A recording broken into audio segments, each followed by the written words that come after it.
Chapter 254. While the three commanders were gathering their men, Brando sent someone to find a guide from the slums. When the ragged man was found from the shack in the south of Ferber, he was worried that working for this unfamiliar lord would bring him trouble. Before he came, he had already inquired about what happened in the inner city. The commotion that night was huge, and even if Amandina wanted to hide it, it would be impossible. But he could not resist the temptation of money and his woman's persuasion, and after some hesitation, he agreed to join the group, because the generous young noble had promised to give him a gold coin as a reward, which he could not earn even if he worked for a year. With this money, he could send his child to the workshop in the inner city to be an apprentice. Perhaps the fate of his family would change because of this. When Brando asked, he carefully told him that the forest south of Abes was known as the Forest of the Bear Men. It was not that there were level 65 monsters in the forest that made Brando's scalp tingle, but there were many wild bears in the forest. There were 4 sawmills in the forest, and 3 of them were occupied by the subterranean dwellers. The last sawmill was destroyed and abandoned by the workers. Grodin had sent his private army into the forest to clear out the subterranean dwellers, but after suffering 2 losses, he did not mention it again. Brando nodded after listening to the story. It was as he expected. It had been more than an hour since they left Abes. The further south they went, the more trees they saw in the wilderness. The forest stretched from east to west like a huge shadow in front of the mercenaries. The young man sat on the horse's back and held the reins tightly with one hand. He watched the mercenaries in front of him draw a loose line and enter the forest with black pine trees and red pine trees. Their figures flickered and soon disappeared in the shadows between the trees. A girl's voice interrupted Brando from behind and sighed. Are the subterranean dwellers that powerful? Brando raised his eyebrows subconsciously. He did not know how the Roman appeared, but the merchant girl had appeared uninvited not long after they left the city. Speaking of which, wasn't she counting the resources and checking the accounts left behind by the previous lords? The corner of his mouth twitched. So who told her that she was going to find the subterranean dwellers? It's true, my lady, the man hurriedly said. I heard from the guards in the city that they look like rats. Even though they don't have eyes, they can distinguish directions by smell and sound. They are also very strong and fast. Normal people are not their opponents. Even the baron's subordinates need 2 or 3 people to deal with one subterranean dweller. The Roman tapped her chin with her white finger and raised her head to imagine the subterranean dwellers in her mind. Then, don't they have an advantage at night? She muttered to herself. That's right. Amandina looked at Romain with a troubled expression. She was a little embarrassed to tell Brendel that she was actually tricked by the merchant girl into telling her what they were doing with just a few words. She still did not know if the fiancé of the Lord was lucky, or if she had been plotting against her from the beginning. But no matter which it was, she could not accept it. Not only at night, but even in the forest where visibility is not high, they have a far greater advantage than us humans. Unless we have an iron-ranked soldier, it is difficult to detect them in advance. She turned to Brando and said, My lord, we have already entered the forest. Should we send out scouts? Brando shook his head. He knew very well that the subterranean dwellers had 15 points of strength and 10 points of dexterity. Their strength and dexterity were above average iron-ranked, and normal iron-ranked mercenaries were no match for them. In order to maintain the defense of Abes, I only brought about 4 groups of mercenaries with me this time. I do not intend to divide them further. The young man stared at the forest and replied, Besides, who do you think is more familiar with this forest than the subterranean dwellers? When Brando spoke, he unconsciously used the habit of the amber sword. In the game, there were 80 players in a group, so he actually wanted to say 300 people. Amandina did not notice his slip of the tongue. Instead, she was shocked. Of course it's the subterranean dwellers. Amandina was stunned. My lord, you mean? We don't need scouts? But she had never heard of a battle where one side completely gave up on scouting the battlefield. Amandina's dark eyes flashed. Magic? She asked tentatively. Something like that. Brando looked around, and with a slight movement of his mind, the wind spirit spiders crawled out from the ground one by one. The mercenaries were shocked when they saw the green spiders surrounded by whirlwinds suddenly appearing around them. But they had already seen these little creatures when they fought against Madara's undead army, and knew that they were under the command of the young lord in the middle of them. Thus they could be considered as allies. After a short commotion, the crowd quickly calmed down, but they still looked at the center of the group with reverence. In this era of Erewhon, having a gold-ranked wizard under a noble was definitely a symbol of status.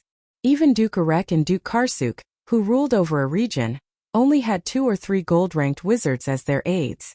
But Brando was the descendant of a noble family, and not only did he have a gold-ranked wizard accompanying him, the Shire had become the natural leader of the spellcasters under Brando's command in Abes. Naturally, he was known by all the young followers.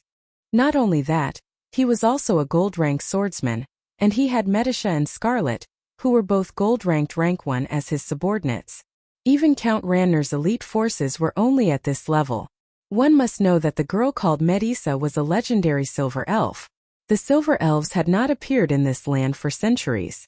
Their sudden appearance in the eyes of the people could only imagine the shock it caused. Not to mention the rumors of Brando's close relationship with the silver elves, even Yuta, Rabin, and Cornelius felt that they could not see through this young man. It was also because of this that they decided to stay and fight against the Ranner family together with Brando. Otherwise, with just Brando's status as a viscount, they would rather fall into the dark forest. At the very least, there was still a chance of survival if they chose the latter path. Brando naturally heard of these rumors, and he also knew that these rumors were spread by the Roman and Amandina. The meticulousness of a noble's daughter, and the novelty of a young Roman's mind combined together resulted in all sorts of strange ideas. He would not clarify this matter since this was the effect he wanted to achieve. This was what he had done in the past, but now his 2 subordinates had learned from him. Brando did not say a word as he took out the Holy Sword cards from his chest. In the next moment, the dragon knights that displayed their might against Madara's undead army appeared in front of the mercenaries once again. This was the second time Brando used this set of cards in front of others. Yuta, Cornelius, and Rabin's expressions changed when they saw this. They originally thought that the wind spirit spiders were Brando's magical pets, but they did not expect it to be a spell. As for the strength of this spell, it was not easy to measure it. If it was used properly, it would not be impossible for it to defeat a gold-ranked being. According to the common classification of spells, this spell was at least gold-ranked. However, they all knew that Brando was a swordsman. A gold-ranked swordsman. It seemed like he was also a gold-ranked summoner. This was a little inconceivable. Brando waved his hand and gave an order in his mind. Surround the forest as far as possible and kill all non-human creatures. The subterranean dwellers must have sentries around the forest, and he had to remove them. Although he did not expect the subterranean dwellers to not realize that the human army had entered the forest, he had to at least buy some time. Then he raised his head and silently watched the wind spirit spiders spread out their whirlwinds and flew into the sky one by one, leaving streaks of green light behind them as they flew towards the forest. He then turned around and saw the Nightsong tiger looking away from the forest. "My lord, how do you plan to fight this battle?" The Nightsong tiger turned around and asked. "If the information is correct, there are thousands of subterranean dwellers in the forest. Their numbers are several times that of ours, and their individual strength is much higher than ours. To be honest, I don't know how to fight this battle." "Don't be afraid before the battle," Scarlet replied from behind. "Captain Nightsong." "Captain?" The Nightsong tiger was stunned for a moment before he reacted. He chuckled and looked at Brando. "Miss Scarlet, are you sure you want to join us?" The red-haired girl nodded nonchalantly and looked at Brando. "I've thought about it, but I don't have anywhere else to go." "I'm sorry." "It's fine." Scarlet smiled nonchalantly. "Let's listen to what my lord has in mind. I'm also curious about how we should fight this battle. Back when Captain Makarov was leading the Grey Wolves mercenaries, we were only able to defeat an enemy twice our size, but that was just a bunch of bandits. It's a completely different situation now." "That's right," the Roman said as she rocked back and forth on her horse, making the others worry that she would fall off at any moment. Brando, you said that the subterranean dwellers have a keen sense of smell and hearing. If we fight at night, it will be disadvantageous for us. If that's the case, we'll have to end this quickly." When she said that, the other 3 mercenary captains raised their attention and moved closer to the circle. Brando smiled when he noticed this.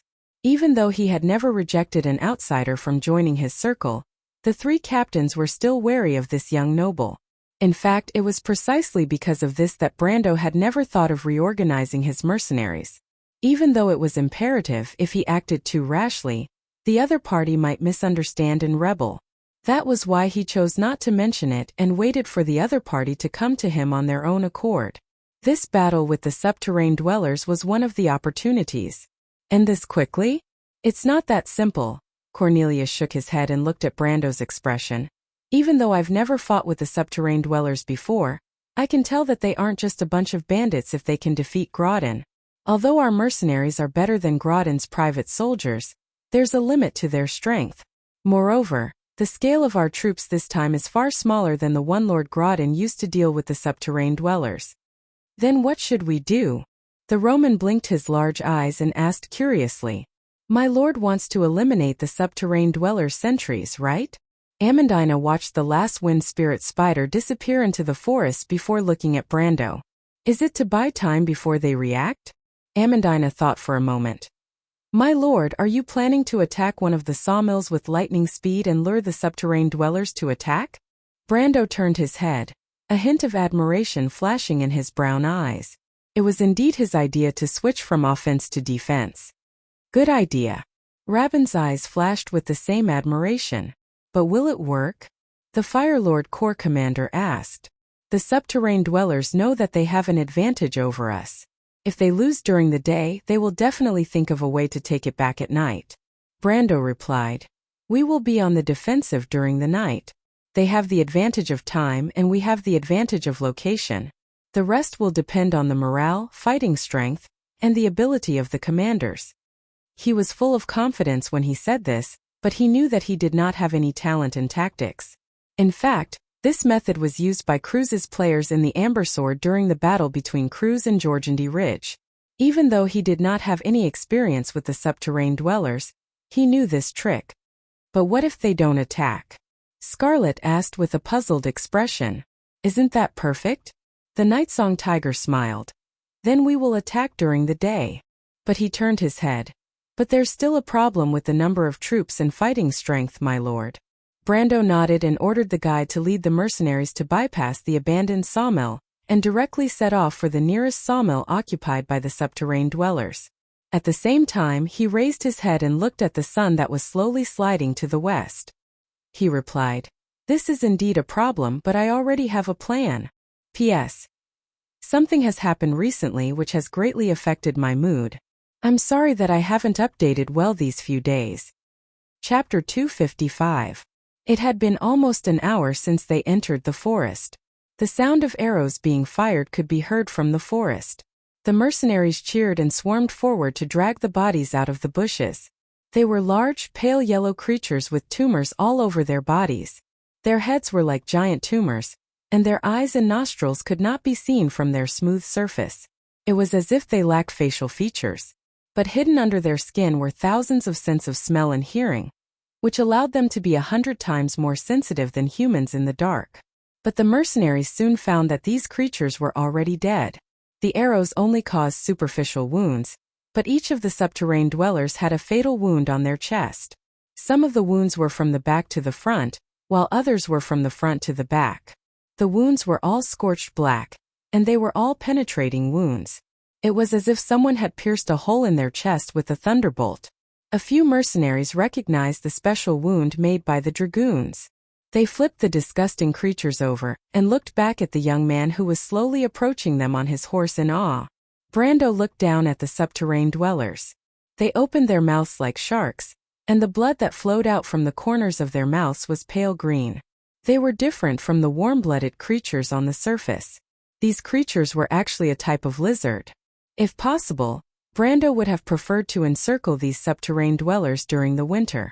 According to convention, they would shrink their range of activity during the cold season. But unfortunately, time did not allow him to do so. Besides, the weather was getting colder. It was not the best, but at least it was not the worst situation.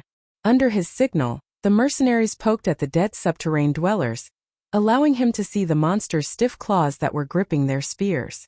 They are the lower class of the subterranean dwellers, the Nightsong Tiger said as he looked at the corpses. It seems that they left their elites in the inner circle. The further we go in, the greater the resistance we will encounter. Brando nodded, but he did not say that it was actually good news. The monster's level would gradually increase from the outside to the inside. In the past, this was a relatively natural distribution of monsters in the Amber Sword, just like most traditional games. This meant that the subterranean dwellers had yet to form a complete military organization. To put it simply, they were not an army, but a tribe or some other form of subterranean dweller settlement.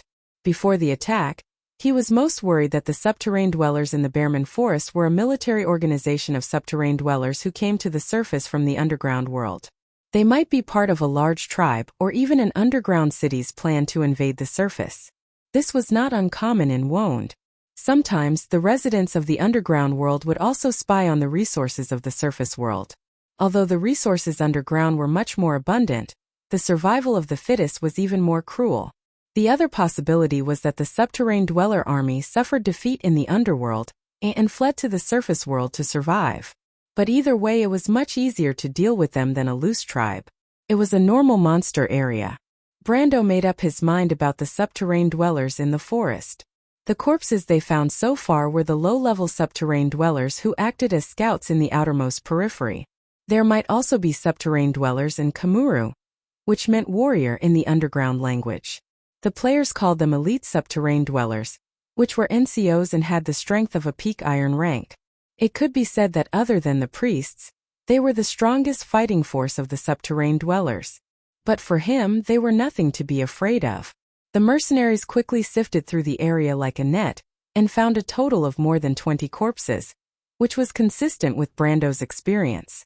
These corpses showed that most of the subterranean dwellers did not have time to react when they were attacked. Under the attack of a silver rank, their lives were burned out in a very short time.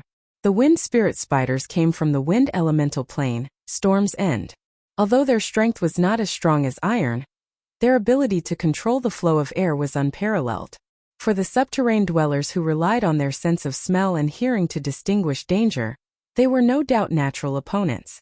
As the eyes were removed one by one, Brando and his 3 commanders, Yuta, Rabin and Cornelius, led hundreds of mercenaries into the forest. Hundreds of warriors carefully moved through the forest in the silent afternoon. They stepped on the bright green ferns and made a rustling sound. Some of them even accidentally stepped on dead branches and broke them.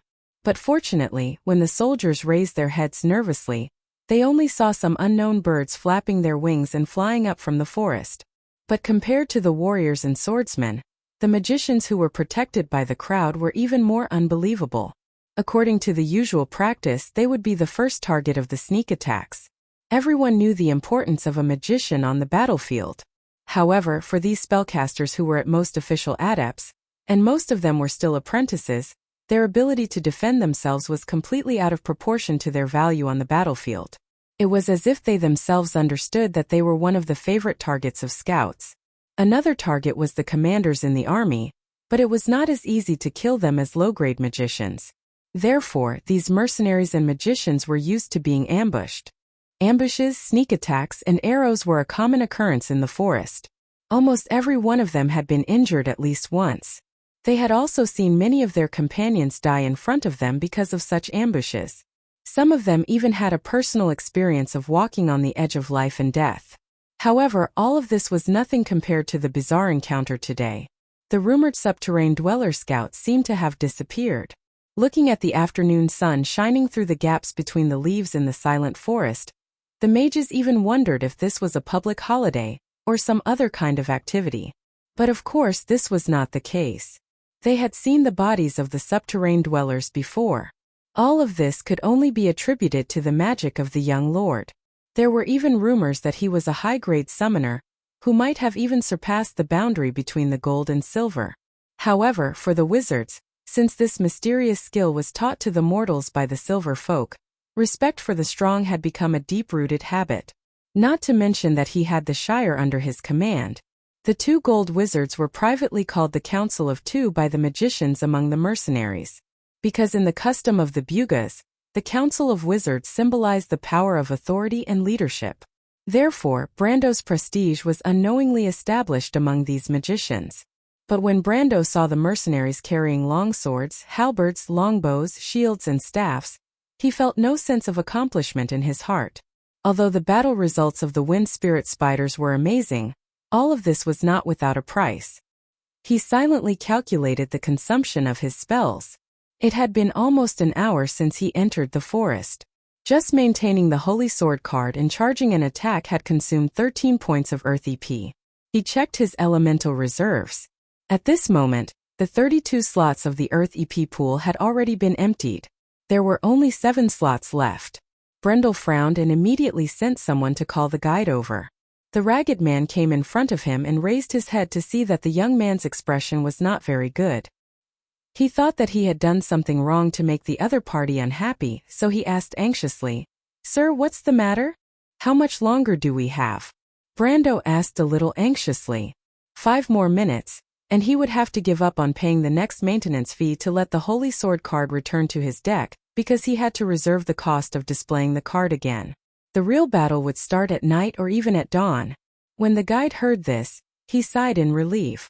"We'll be there soon, my lord. You'll see it after going around the forest. The sawmill is built in the valley." Before he could finish, there was a cooing sound in front of him. It was a predetermined signal. Brando looked up and saw the mercenaries in front of him had stopped and crouched down. He also saw the warriors at the edge of the forest turn around and look in this direction. They then made a gesture to him. Brando recognized the gesture. Enemy spotted. However, the wind spirit spiders did not react, nor did they produce any experience points. This meant that the number of enemies might be quite large. The system could not kill the Dragon Knights in one shot. So, they followed his second-order order and went into hibernation. Brando paused for a moment and immediately dismounted from his horse and walked towards the direction of the forest. Yuta, Rabin, and Cornelius glanced at each other before climbing down from their mounts. Then the Nightsong Tiger, Scarlet and Roman followed suit. Finally, the merchant lady's eyes were filled with curiosity. The forest became sparse, and Brando quickly arrived at the edge of the forest.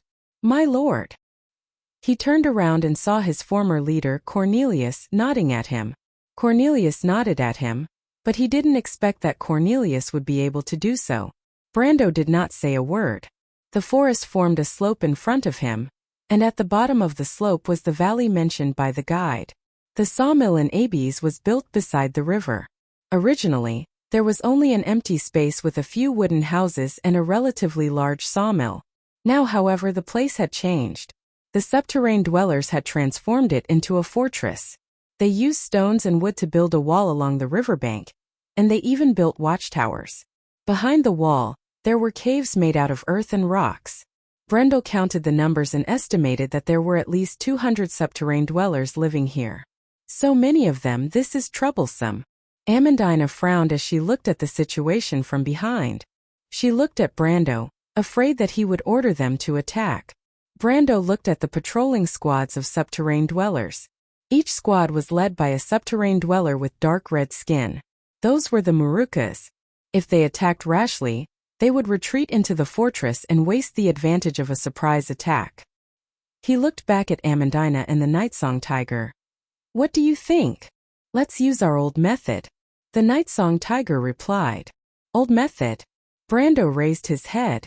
To be continued. If you want to know what will happen next, please go to www.chidian.com. There are more chapters. Support the author, support the original reading. Chapter 256. The subterranean dwellers in the lumber mill soon noticed a group of adventurers on the other side of the river. The group consisted of a warrior, 2 crossbowmen, and a wizard.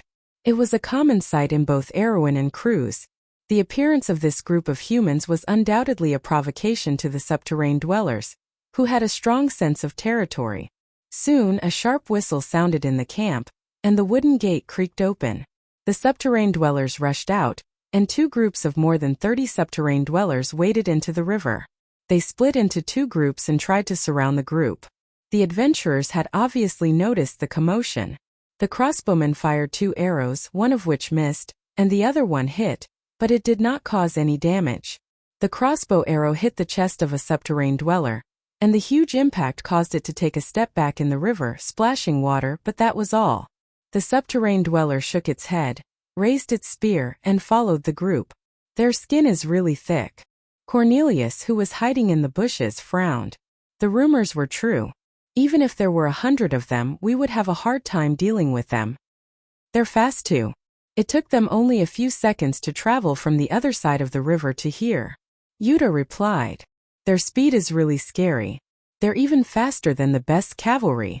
Faster than the best cavalry. The tall commander of the Fire Lord Corps laughed. That's because you haven't seen the best cavalry, Miss Yuta.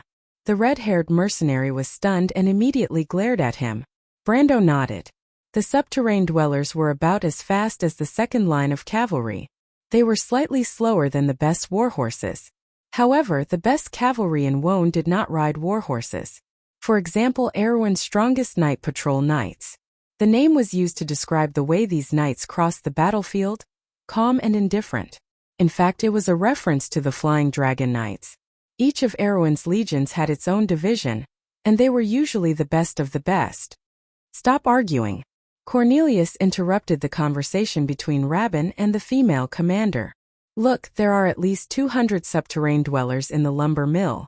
With such a large number, our mercenaries will not be able to deal with them. The middle-aged man shook his head as he spoke. His silver hair shone under the sunlight. My lord, do you have any countermeasures? His gaze fell on Brendel, intentionally or unintentionally. Amandina snorted softly. She could see through Brendel's intentions. Brando and Scarlet's strength were indeed enough to break through the lumber mill. 2 gold-ranked against 100 iron-ranked mercenaries would not be a problem. With the help of the mercenaries and the 3 great commanders, they would be able to take down the sawmill in 2 hours at most. However, if he were to be led by the nose by these guys, then what prestige would Sir Overlord have left? Moreover, when she looked at Brendel's calm and confident face, she knew that the young man she had been following for so long must have a plan in mind. Amandina coldly replied. The subterrane dwellers are not good at sieges. Lord Ron of Barcer once went deep into the earth to deal with these creatures, and he clearly described their habits in his books. The subterrane dwellers' abilities are the most limited in this area. They have even lost their best method of digging tunnels. No matter how thick their skin is or how fast they run, as long as we take over the sawmill and switch from offense to defense, they won't be able to do anything.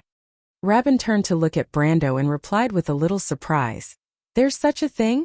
My lord must have considered this when he chose this place as the starting point of the attack, right? Brando's expression did not change, but the corners of his mouth could not help but twitch. He thought to himself that there really was no such thing. It was a common phenomenon for lumber mills to be located near the river. Firstly, it was convenient for downstream transportation. Secondly, it was possible to build a water wheel to drive the mill. After all, magic power was still a rare thing in this remote area. But he did not know much about Tanajul. He knew that there were 4 lumber mills near Abes. As for the condition of these lumber mills, only God knew. There is a countermeasure, Brando nodded.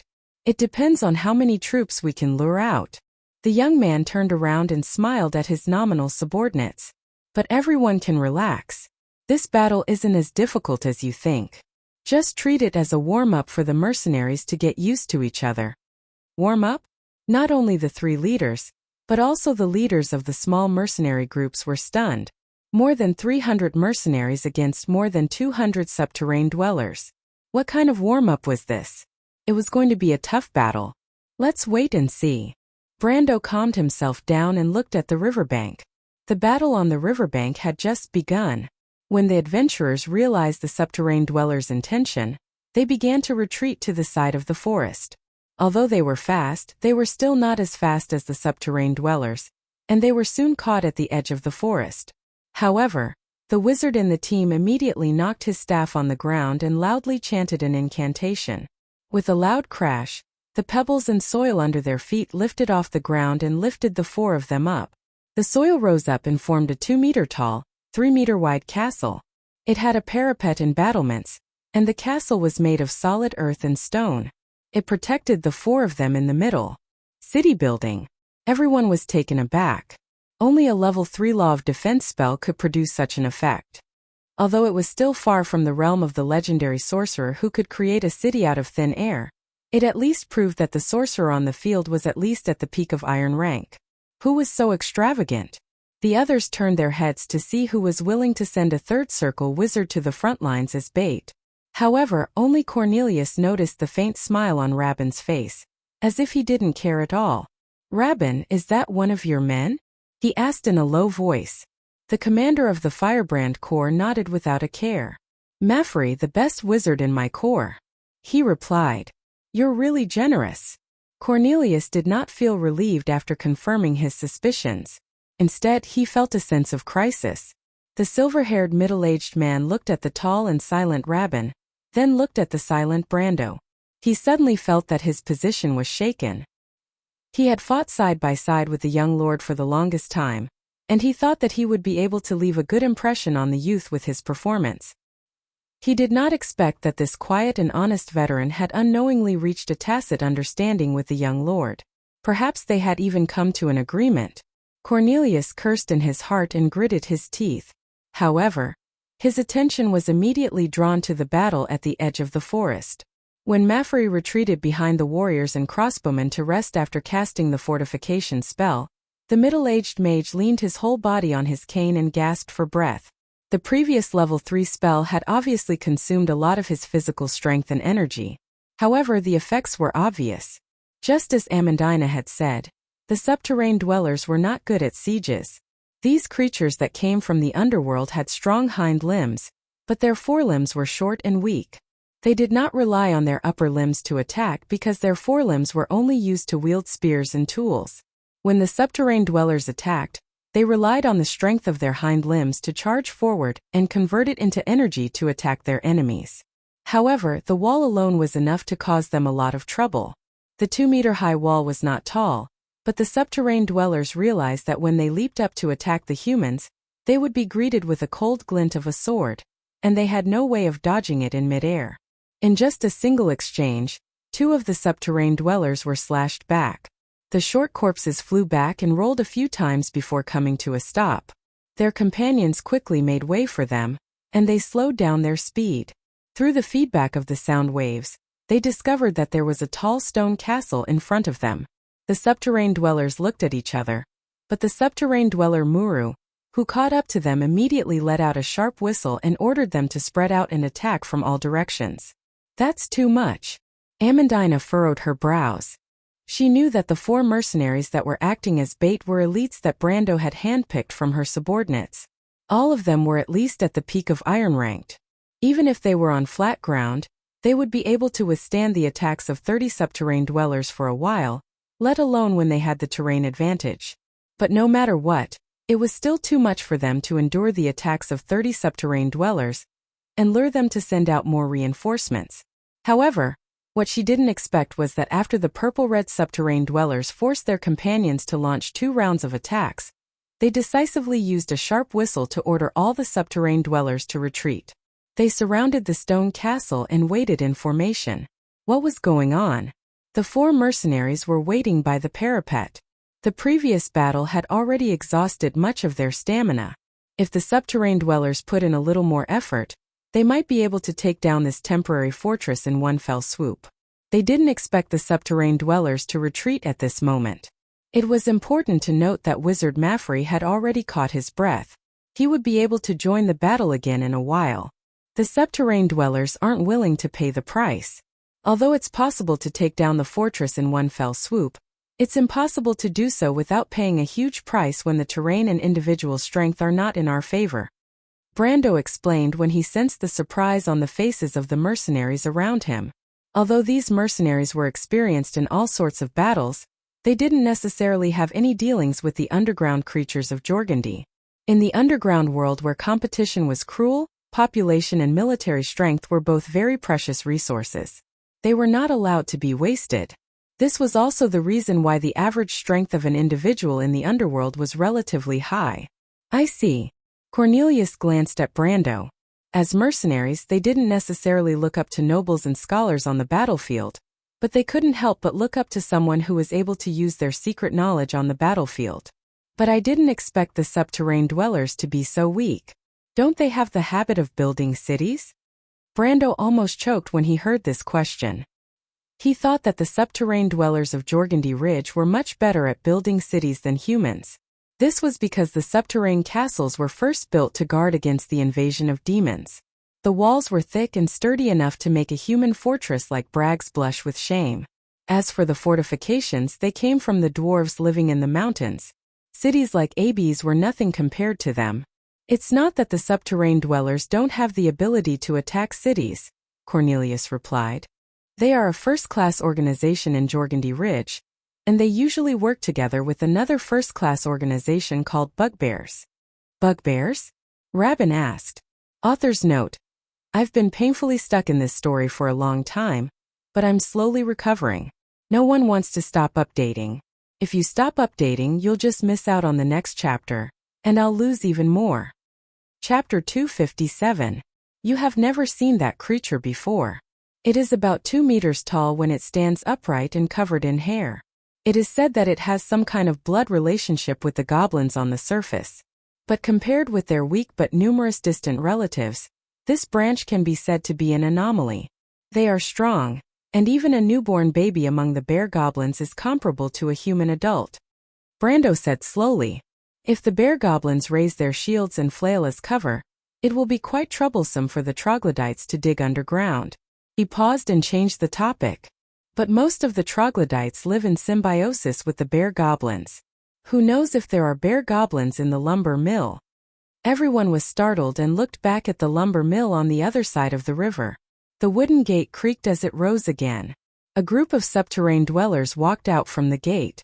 Then, a series of heavy footsteps were heard. Behind them were 3 clumsy creatures. The gigantic creatures held a large shield in one hand and dragged a flail with a rattling chain in the other, as they slowly walked out from behind the gate. Bear goblins. Although most of the people present had never seen such creatures before, they recognized these new monsters according to Brando's description. They were more than 2 meters tall, covered in long brown hair, and their heads seemed to be curled up on their broad shoulders. They held a shield in one hand and a flail in the other. It was almost the same as the young man's description. Everyone couldn't help but look at the young lord with admiration. Yuta was a little silent. She looked at the young lord meaningfully as if she was trying to find something different about him. I have seen this thing before. Rabin stared at the group of monsters that were crossing the river and suddenly said, we once dealt with it in Karsuk. More than a dozen soldiers couldn't get close to it. His tanned face changed color for the first time.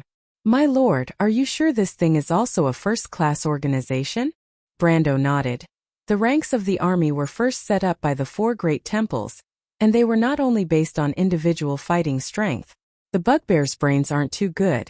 Due to their symbiotic relationship with the subterranean dwellers, they haven't been able to form a sizable army. If not for the fact that the subterranean dwellers are the foundation of the foundation in Jorgundy's army, and the bugbears that have been fighting side by side with them have formed a set of fixed tactics, I'm afraid these idiots wouldn't have been classified as a first-class unit. Vern nodded and kept silent. At this moment, the subterranean dwellers and the 3 bugbears were wading through the middle of the river bank. Although the subterranean dwellers at the edge of the forest had retreated far away, they still surrounded Meferi's group of 4. The riverbank was strangely quiet for a moment. The invisible scales were swaying on the battlefield. The subterranean dwellers launched a second round of attacks, but they immediately felt that something was wrong. At this time, the 2 crossbowmen on the stone bunker threw away the heavy crossbows in their hands and unsheathed the long swords from their backs. They were 2 long swords with 2 rows of strange patterns on the blades, which shone under the sun. Magic swords! One of the mercenaries shouted in a low voice. The magic sword here did not refer to the low-level alchemy goods that most people could get their hands on. It was a magic sword that was worthy of its name. At the very least, it was a magic item that was at the level of bronze or above. It was a creation that could change the strength of the wielder to a certain extent. Whose men are those? All the mercenary leaders' gazes were focused on Yuta, Vern, and Cornelius. In their opinion, only these 3 leaders could bring out such a luxurious lineup. However, the 3 leaders were also puzzled. Although they had the same thought, those were not their men. But if one were to say that they were only surprised at first, Then in the next moment they all held their breaths. 2 snow-white sword lights flashed on the stone bunker, and the 2 subterrane dwellers who had leaped onto the wall were cleanly cut into 2. This was already the strength of a peak iron rank, close to silver rank. Among the many mercenaries present, only the 3 great leaders had this standard. "Who is that?" Yuta finally turned to Cornelius and asked, "Cornelius, are they your men?" It was a pity that Cornelius was not in the mood to answer her question. When he saw the 2 swords, his expression finally changed. He turned to look at Brando and recognized them. They were the holy swords used by the 2 angels who followed Brando that night. He finally understood why Vern was willing to send his most capable wizard as bait. With 2 silver-ranked warriors as his bodyguards, what was there to be worried about? However, the middle-aged mercenary leader's knowledge could not represent the others. Not everyone present could recognize the 2 swords, and for a moment, only the sound of gasps could be heard in the forest. Brando did not reply, but under his gaze, the subterrane dwellers who had their attacks thwarted retreated to the sides. The first bugbear that came ashore suddenly rushed forward with large strides. They swung the flails in their hands and hammered the magic castles in the air. There was a loud bang. It was the sound of earth and stone cracking. The earthen and stone castle immediately fell apart. Everyone saw the 2 crossbowmen who were pretending to be weak suddenly jump up high. One of them grabbed the wizard while the other grabbed the warrior. They then rolled backwards and landed on the ground. The subterrane dwellers let out an excited shriek as they prepared to attack. However, at that moment, with a sharp whistle, a group of more than 50 cavalrymen suddenly appeared from the forest. Everyone subconsciously turned to look. Vern and Yuta saw that the leader of the group was the Nightsong Tiger. It was the mercenaries of Lopez and a few other unknown mercenary groups. "My lord, what are you doing?" Vern suddenly realized that Brando was trying to lure the main force of the subterrane dwellers over. If he sent too many troops at the start, it would alert the enemy. However, if he slowly increased the number of troops, it would be like boiling a frog in warm water. This is the Nightsong Tiger's idea. Brando stared at the riverbank, his eyes glowing. The key is that the subterrane dwellers are not willing to give up on the bugbears and their companions. This is a weakness of the underworld residents. The young man smiled. In fact, it's not just the NPCs, even the players would occasionally make this mistake. After all, the population of Georgandy Ridge is too precious. In fact, when the Nightsong Tiger mentioned this idea to him, he knew that it would succeed. It was too ingenious. It was no different from the way the players used to manipulate the underworld residents. When he saw the 2 pristine angels and their companions crawling up from the ground, they cheered as if they had suddenly seen reinforcements. He couldn't help but feel a little amused. He thought that he was a little too wretched. "NPC? Player?" Vern asked. Brando coughed and replied, "Look in front." The 3 commanders turned their heads at the same time. The lumber mill's gate creaked as it was pulled open again. But this time it wasn't just one gate. There were 3 gates in the north, south, east, and west. Everyone could see an endless stream of subterrane dwellers pouring out from behind the tall wooden fence, as if there was no end to them. Cornelius gasped when he counted the number of subterrane dwellers. There were more than 200 of them. It seemed that his estimation was off by quite a bit. This meant that there were more than 300 subterrane dwellers in the camp. With Martha at the top, how were they supposed to fight?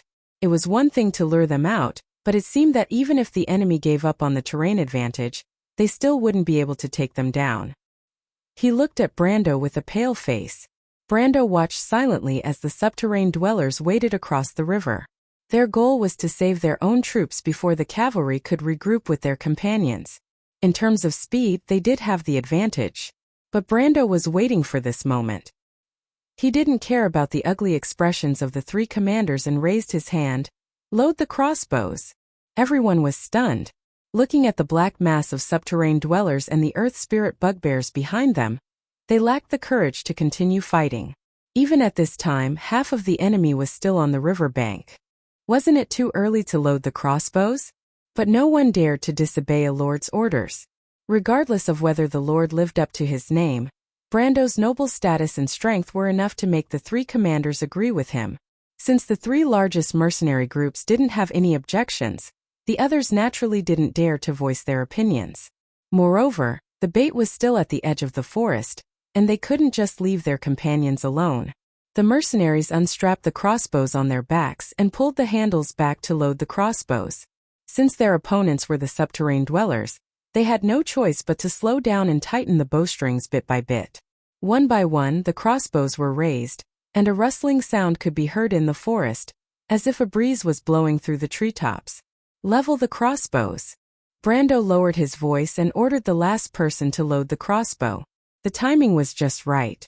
The Earth Spirit Bears and the subterranean dwellers were wading across the river. Because they had slowed down, Brendel's accurate prediction surprised all the commanders. Cornelius even turned around and looked at Brando in surprise.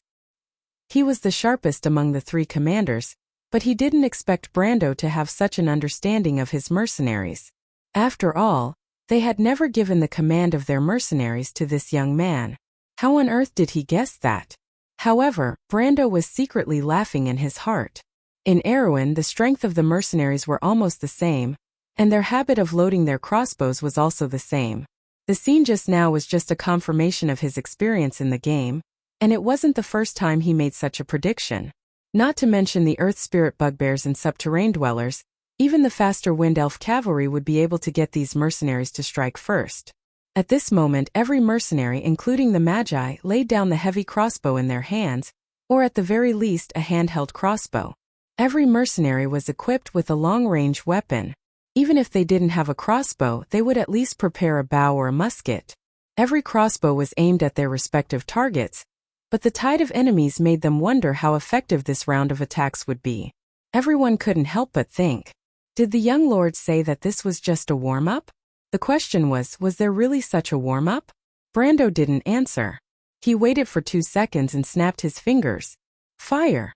Author's note: it wasn't easy for me to overcome this obstacle. Everyone, please give me some support. It's really painful to live with a writer's block. I don't have the energy to do anything. Chapter 258. A buzzing sound came from the forest beside the riverbank.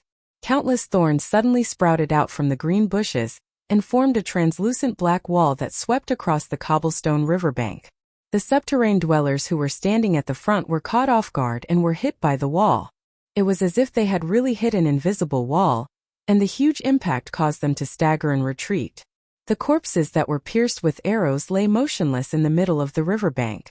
The subterranean dwellers were stunned by the sudden rain of arrows. The ones in front were forced to retreat, but the ones behind were still pushed forward by the huge inertia. Hundreds of subterranean dwellers collided with each other on the riverbank, and it was a complete mess. This is our chance. The same thought flashed through the minds of Janna and Fern, who were hiding in the bushes. They immediately unsheathed their rapiers and greatswords. It seemed that they were ready to seize this opportunity to lead their men in a charge and defeat these subterranean dwellers. However, Brando also unsheathed his long sword from the scabbard at his waist. With a wave of his right hand, a gust of wind blew past the two mercenary leaders. Along with the gust of wind, dead trees and chopped leaves flew up and fell to the ground. Yuta and Rabin held their breath and stopped to look at the young lord. "My lord," Rabin asked. "Attack formation. Get into formation on the riverbank." Brando looked ahead. In his vision, the Night Song Tiger and his mercenaries were circling the riverbank and preparing to charge forward. "My lord, but..." The red-haired mercenary leader glared at the subterranean dwellers who were in a mess. She gritted her teeth and said, "This is our chance. Your opponents are not humans." Brando glanced at her and replied concisely. He raised his left hand and pointed at his ear, indicating that the subterranean dwellers had been fighting in the darkness for a long time. As creatures that relied on their hearing to distinguish their surroundings, they were much more experienced than the weak humans. Even if the attack caused them to panic, these creatures from the underground of Georgandy Ridge would quickly recover, especially when they relied on the same sound wave to communicate with each other. It was much faster and more effective than humans relying on flags to identify their troops and directions in a chaotic army. In the game, the subterranean dwellers' panic time was much shorter than most other creatures' armies. It was only one round. The goblins had the worst performance in this aspect. Once their formation was disrupted, they would not be able to regroup. The undead were the best, as they did not have the chance to panic. For such creatures, only an excellent army would be able to seize this brief opportunity. Brando's view was that these mercenaries would be eliminated in the first place. The two commanders looked at each other as if they were not convinced, but at this time, Cornelius unsheathed his sword and walked in between them. "I'll listen to you, my lord." The silver-haired middle-aged man looked at the caveman on the riverbank and keenly sensed that something was amiss. He replied, "We're not as experienced as the Count in dealing with these monsters." Brando was slightly startled. He looked at the man and saw the ambition hidden in his silver eyes. However, he smiled in his heart and did not care about the intentions of these three commanders. As long as they had such expectations, they would naturally submit. "It's good that you understand. I don't have much time to explain." He lowered the tip of his sword and replied, "Then carry out my orders." He turned around and faced the direction of the river. The three commanders fell silent. "What about you, my lord?" The red-haired female commander, Yuta, asked worriedly. She did not understand why this young man wanted them to fight the subterrane dwellers head-on. The subterrane dwellers were an army of more than 200, perhaps even close to 300. Even if Erewhon's Southern Legion had 500 men, they would not dare to say that they could stop the subterrane dwellers head-on, let alone the scattered mercenaries under them. "I already have a target." Brando looked at the riverbank and replied, "Over there." The Nightsong Tiger and his cavalry charged towards the 30 subterrane dwellers and earth spirit bugbears. The subterrane dwellers seemed to want to turn around and deal with the new enemies, but Brando's two pristine angels had already removed their disguise and used their wings of light to entangle the subterrane dwellers from behind. The battle on the riverbank became extremely intense. The 2 silver-ranked angels and 3 silver-ranked earth spirit bugbears were evenly matched, but with the subterrane dwellers, it was difficult for them to gain the upper hand. But that only lasted for a moment, and the situation quickly changed, because Brendel had already put down his sword and charged forward. The young man shot out of the forest like an arrow, and when he landed on the riverbank, he had already shortened the distance between him and the battlefield by half. When he landed on the ground and leaped up again, he was like a phantom that shot into the midst of the subterrane dwellers. In the eyes of the mercenaries who put down their crossbows and walked out of the forest, their young count seemed to have turned into a flickering black light. As he moved forward, his black swallow-tailed coat fluttered like a cape swaying in the wind. In the blink of an eye, the flag had cut between the adventurers, the archangels, the troglodytes, and the bugbears who were acting as bait. A few of the subterrane dwellers reacted and turned around to intercept the enemy. But just as they raised their weapons, Brando had already bypassed their weapons like a phantom and approached a earth spirit bugbear in the middle of the battlefield. The earth spirit bugbear was extremely alert. It shook its furry ears and subconsciously turned its hand. It swung the flail in its hand at Brando, but this move was too slow in the eyes of the young man. The latter stopped to avoid the spiked iron ball, grabbed the cold iron chain, and flew high up in the air. Then he let go, somersaulted in the air, and landed steadily. He landed on the broad and thick shoulder of the earth spirit bugbear. The entire process was completed in a single breath, in the time it took for a spark to fly off a flint. The mercenaries blinked and saw Brando half kneeling on the broad shoulder of the earth spirit bugbear. He calmly used both hands to stab the sword into the earth spirit bugbear's throat. An arrow of blood, as dazzling as the broken flag on the riverbank that afternoon. Brando pulled out the sword, and the earth spirit bugbear let out a low howl. Its tall body swayed, and then fell down with a crash. There was a moment of silence on the battlefield. The mercenaries who saw this scene seemed to have forgotten the existence of time and the world around them. They subconsciously stopped, and the breath in their chests seemed to carry some kind of bloody, dry, and a trace of legend. However, although the person who commanded them also had his eyes on the young man, they could not forget the environment at this moment. Rabin took a step forward, cutting off the line of sight between his subordinates and Brando. He swung his greatsword forward and ordered in a deep voice, "Speed up, line up, forward, don't let the enemy come ashore." Rabin turned back, and in his eyes the subterrane dwellers had regained their order at this moment. These creatures from Jorgendy Ridge seemed to be able to communicate with each other through some kind of transmission in the air. Under the command of only a dozen purple-red subterrane dwellers, These monsters that were still in a mess under the rain of arrows had already gathered the moment the mercenaries stepped out of the forest. They seemed to be ready to move forward again. The whole process took less than half a minute. Rabin realized that Brando's decision to stop their charge was a wise one. If they had charged forward, they would have to face the subterranean dwellers before they even reached the riverbank. However, the mercenaries who started the charge did not stop so easily. Rabin did not need to think to know how high the chances of winning would be if they lost their formation and fought against opponents who were much stronger than them. He turned his head sideways and saw Cornelius and Yuta, who were maintaining order in the middle of the battlefield and on the other side of the battlefield. Who the hell is that young man? Rabin thought. Karsuk's Highland wizard and knight have such an excellent descendant. Those guys are no better than the average nobles. But when he thought back to the battlefield, he still felt that this confrontation was not very optimistic. Although the young man's judgment was correct again and again, the subterranean dwellers in front of them were getting more and more difficult to defeat. Even if the subterranean dwellers lined up on the riverbank and waited for the exhausted soldiers to arrive, Rabin did not believe that they could withstand even the first wave of the enemy's charge. He raised his hand, and the warriors in the first row lowered their shields. At the back were the warriors and swordsmen who were temporarily acting as spearmen, while the professional archers and crossbowmen were reloading their weapons. However, the previous volley of arrows did not cause much damage to the subterranean dwellers, and it was hard to say how effective it would be at this moment. At most it was a psychological comfort. Sure enough, after the first volley of arrows, the number of subterranean dwellers that fell was less than 10. The subterranean dwellers and the bugbears maintained their formation as they waded through the river. The sound of the water splashing was like the approaching death march. At this moment, not only Rabin, but he also saw the hesitation on his men's faces. They were wavering.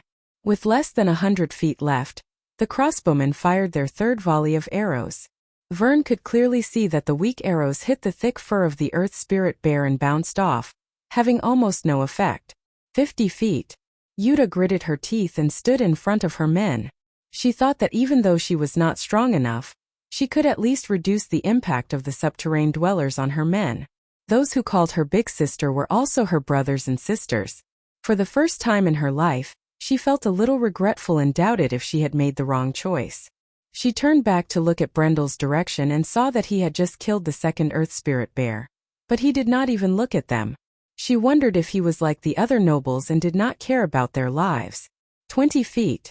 Cornelius could almost see the wrinkles on the skin of the subterranean dwellers. He was sweating profusely as he gripped his sword tightly. In the next moment, two armies, or rather they were not armies. In short, the mercenaries and the subterranean dwellers clashed. However, the result was out of everyone's expectations. At that moment, the battlefield lost all sound. Everyone was shocked. To be continued. If you want to know what will happen next, please go to www.chidian.com to read more chapters. Support the author, support the original reading. Chapter 259. When the mercenaries realized that the subterranean dwellers had crashed into their shields, there was no sound at all. The huge force was silent, and the mercenaries in the front row were suddenly thrown to the back row. The entire process was like a pantomime. Everyone was stunned. Yuta turned her head, and her flame-like hair swayed violently in the crowd. She saw Brando on the other side of the battlefield lowering his hand. At that moment, 6 silencing spells accurately covered the entire battlefield. The subterranean dwellers immediately fell into endless panic. After losing the ability to judge the sound, these creatures from the underground of Jorgendi Ridge were like blind men. It was like a person who had lost all perception of the surrounding world in an instant.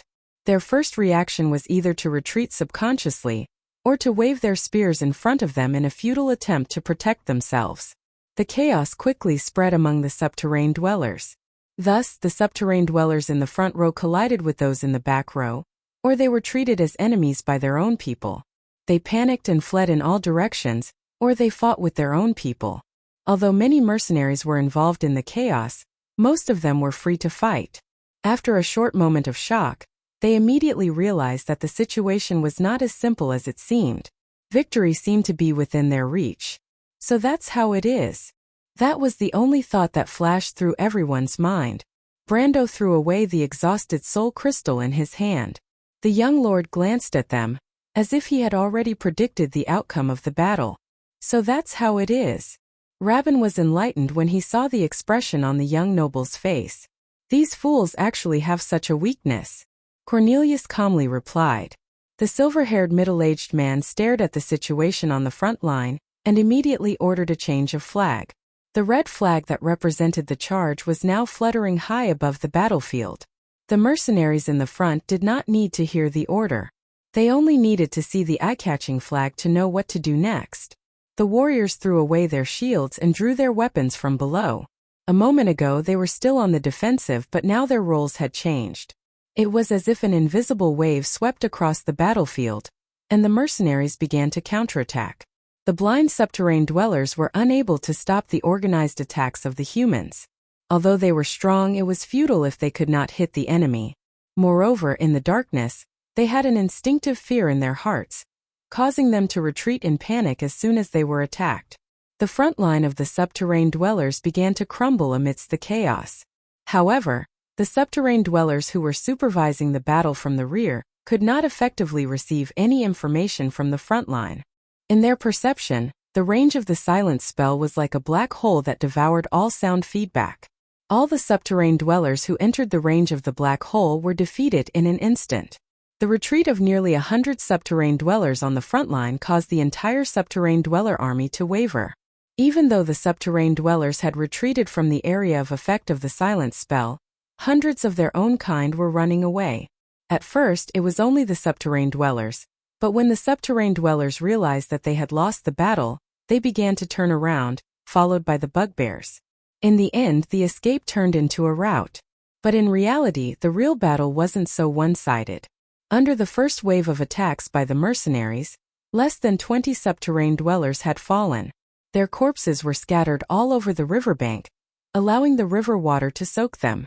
But at this moment, the subterranean dwellers didn't have the mood to turn back and count their casualties. They only obeyed the fear in their hearts and ran toward the other side of the river. There was no formation or organization, and they were like a pile of loose sand pushing each other forward. Many of the subterranean dwellers were trampled to death by their own kind, leaving behind a trail of corpses. The mercenaries changed their formation as soon as they got out of the silence spell's range. Under Janna's command, they split into 3 groups and chased after the fleeing subterranean dwellers. Most of the mercenaries were happy to see this kind of fighting style, even though they could not believe that it was actually happening. The battle had completely changed in just one exchange. Just like what Brando said, this was just a warm-up battle. On the other side, at the edge of the forest, the remaining 30 subterranean dwellers were surrounded by the Nightsong Tiger's cavalry. With the 3 Earth Spirit bugbears killed by Brando, the subterranean dwellers had no choice but to face 2 silver-ranked archangels and twice the number of humans. The outcome of the battle was obvious. Brando did not need to look anymore. He turned around and saw the mercenaries chasing after the fleeing subterranean dwellers. The young man snorted. These mercenaries were still cautious even until now. It seemed like they were still wary of the remaining subterranean dwellers in the lumber mill. He estimated their speed and frowned. At this rate, the subterranean dwellers would definitely escape into the lumber mill. Although the subterranean dwellers were battered and exhausted, they did not suffer any serious injuries in the previous battle. Less than a quarter of the subterranean dwellers were dead, and the Earth Spirit bugbears were still alive. If they managed to escape, it would be a waste of effort.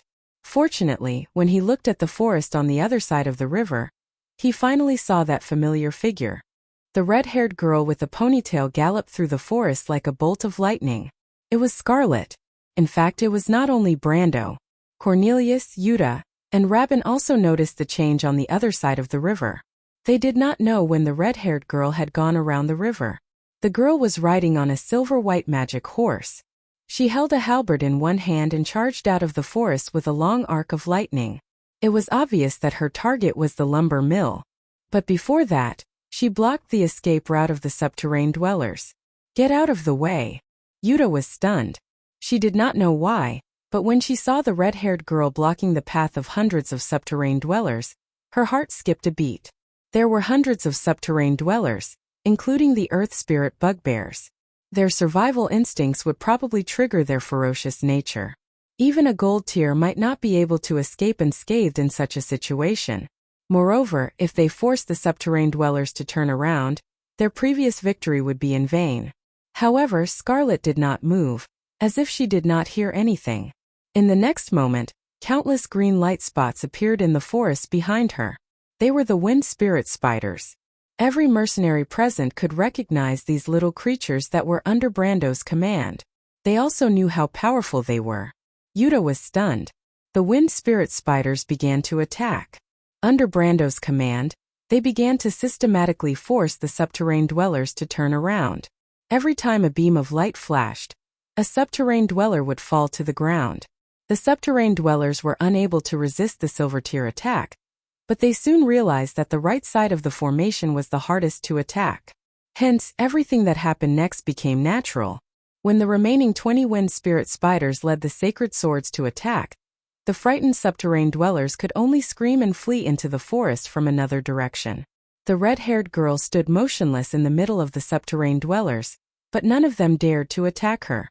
They could only obediently go around her like water flowing past a reef. Scarlet did not attack. She waited until the last subterranean dweller disappeared into the forest. Then, she turned around and looked at the mercenaries who were chasing after her. She pulled the magic reins and stopped the silver warhorse she was riding on. Scarlet's amber eyes reflected the scene of the caveman in the lumber mill hurriedly closing the door on the wooden fence outside the lumber mill. She smiled faintly. Her eyes flashed with a hint of eagerness. Then she raised her halberd and swung it forward. With a loud bang, everyone saw the lumber mill's gate being lifted high into the air, and then falling apart. How troublesome! Amandina frowned as she looked at the scene. She broke the gate, and will have to find someone to fix it later. Really, she didn't think about it properly. Amandina walked out of the forest after the battle ended. The previous battle did not affect her at all, or perhaps she was already used to such a life. Let her be. Brando smiled. He looked up and saw the golden light that filled the sky flying towards him. It was about 10,000 EXP, enough to push his mercenary's EXP bar forward by a little bit. More than 10%. Amandina did not reply after hearing Brando's words. She watched as Scarlet led the mercenaries into the lumber mill from the east. The remaining subterranean dwellers were no match for the mercenaries in Scarlet. The outcome of the battle was set. It's hard to imagine, Amandina said softly. These creatures from the Underdark are actually so weak against certain types of magic. Logically speaking, they should know their own weaknesses very well. You can't say that. The Night Song Tiger came over from the other side of the battlefield and said, Miss Amandina. Amandina turned her head, and a hint of doubt flashed in her eyes. The subterranean dwellers are not a single organization in Georgandy Ridge, Brando replied. Georgandy Ridge is like a huge kingdom, and different creatures form this underground kingdom. Other than the bugbears, there are also harpies and kobold shamans who fight side by side with the subterranean dwellers. Not to mention that the subterranean dwellers have their own witch doctors. But in this small tribe, it's hard to find one. So naturally they are inferior to us when it comes to magic. So few. Based on the ratio of 1 mage to 1,000 people, this ratio is not small. Brando replied. Amandina nodded and lowered her head to think. But I didn't expect there to be such a kingdom under Georgandy Ridge. It's completely different from what I know from the books. Even though I know about the subterranean dwellers, I used to think that it was a barren land that civilization could not reach. Turns out that the world is so mysterious. Brando smiled. Amandina lived in the Cruz culture where the majority of the people were humans, so it was normal for her to have such a misconception. But from the perspective of a player, this world was unimaginably huge. But just the subterranean dwellers alone are so fierce. Amandina frowned. Compared to the skeleton soldiers of Madara, they are much more powerful. I didn't know that we had such a threat underground. One of the characteristics of the creatures in Georgandy Ridge is their outstanding individual strength. This is related to their environment. Brando shook his head and sighed as he looked at the sawmill. But you think that the subterranean dwellers are fierce because Erwin is too weak. If the people of Cruz were here, I'm afraid they wouldn't say such things. If you want to know what will happen next, please go to www. Chidian. Come and read more chapters. Support the author, support the original reading. Translator. Endless Fantasy Translation Editor. Endless Fantasy Translation. Chapter 260. Even though it was a part of the dark forest that extended into the civilized world, the Bearman's forest itself was not large. It would only take a day or half a day to traverse the forest where the 4 logging sites were located. The sawmill in the west was called the Horseshoe Grass Sawmill, and the news of its loss spread through the entire forest within a few hours along with the subterranean dwellers' retreat. The subterranean dwellers in the forest became restless. At the same time, the news also reached the ears of the subterranean dweller tribe's leader. Tajiv was born from one of the 13 noble bloodlines of the subterranean dwellers. It was a natural choice for a witch doctor. Its skin was darker than the elite warriors of the subterranean dwellers, and its body was covered with long feathers. Those were the feathers of the Dynavals, the spoils of war from the underworld's dark elves. However, it was currently sitting on its bearskin throne, and did not have the mood to care about these beautiful feathers. It used its slender fingers to caress a skull with feathers on a wooden stick. It was a little irritated. It became the leader of this tribe 5 years ago, and became independent from its father's tribe. However, it ran into trouble when it was fighting for its own territory and had no choice but to migrate with its people.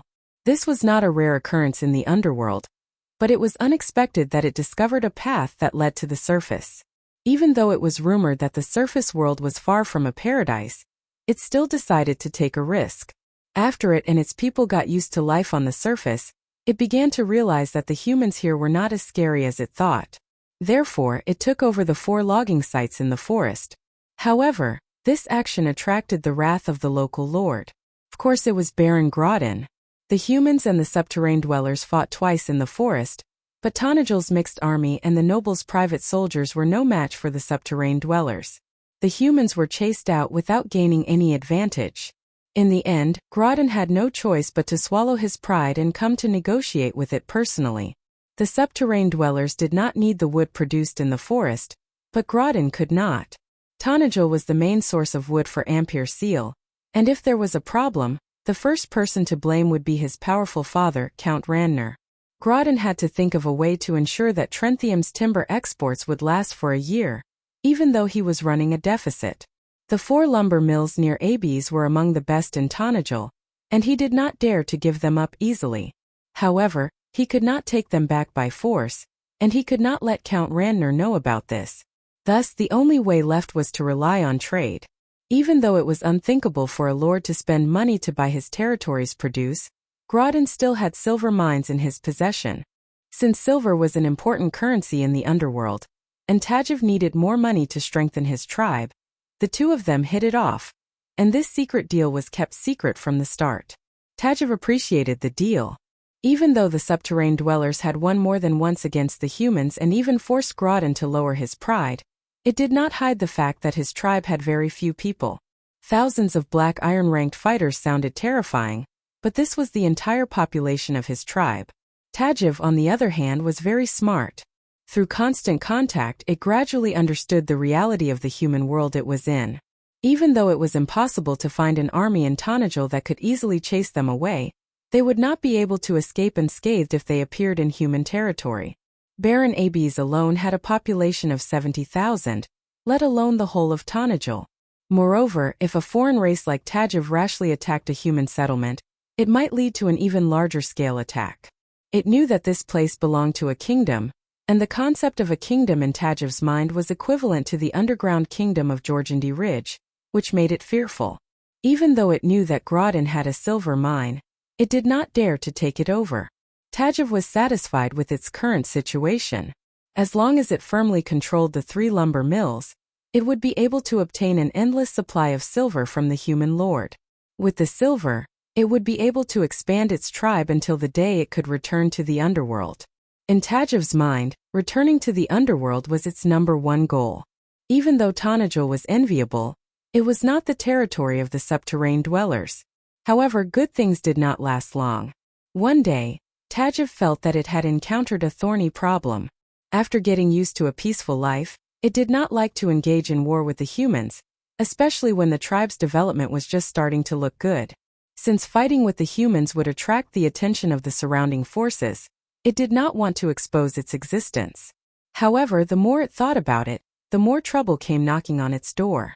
Just like this afternoon, it received news from the front lines that humans had once again slaughtered their way into the forest. This time, not only did the humans take over a lumber mill, they also killed more than 100 of its tribesmen. Tajiv was enraged when it heard the news. It ordered its tribesmen who could fight to gather together, but it also calmed down and began to gather information about the humans. The failure at the front had made the wise and cautious subterranean dweller even more cautious. He had gathered all his trusted subordinates here to listen to their opinions. The first to speak was an elderly subterranean dweller draped in bear skin. Of course, from a human's point of view, a subterranean dweller's age was nothing more than a hunchback, weak limbs, and a body full of white stripes. This old subterranean dweller was called Horned Claw. Of course, most subterranean dwellers did not have a name, but this name was given to it by Tajiv. Horned Claw was the name of a bipedal lizard that lived underground in Jorgandi Ridge. They were one of the most famous hunters in the underworld. They were cunning and cunning. Tajiv gave this name to the old subterranean dweller to praise its wisdom and experience. However, the old subterranean dweller was a traitor from an opposing tribe. The subterranean dwellers did not have the concept of two masters like the humans. Subterranean dwellers respected the strong, and it was common for them to defect from one tribe to another. Moreover, Horned Claw was a seasoned veteran, and his words carried a lot of weight in Tajiv's tribe. "I've heard from our former tribesmen that there are wizards among the humans," the old subterranean dweller said. "It's a silent spell. The dark elves often use it against us in the underworld. It's a pity that we don't have more witch doctors at the front lines. Otherwise, we wouldn't have lost so many of our tribesmen." "How many of them do they have?" Tajiv asked. 200 or 300. "Only 200 or 300, the subterranean dweller said gloomily. "That human called Grodin must be tired of living. Does he think that I won't dare to touch him just because he sent mercenaries to us?" Tajiv spat. "Let's deal with these reckless mercenaries first, then we'll kill that bastard lord. I don't intend to be polite with him. We'll take over the silver mine in the south." "If we do that," Horned Claw replied, "the humans will retaliate. It's fine. They need time to mobilize. Once we get the silver mine, we'll retreat to the underworld. Let's see if they dare to chase after us," Tajiv replied disdainfully. The few elders in the room exchanged opinions with each other using their unique sound waves. "Then how do we deal with the mercenaries?" another subterranean dweller asked. "I'll personally deal with them," Tajiv replied. "It's just magic." Tajiv stood up and said, "Tonight, I'll make those humans pay the price for our tribesmen's blood." Tajiv's sharp voice echoed in the room. The few subterranean dweller elders lowered their heads and didn't object to it. In their eyes, the humans were indeed reckless.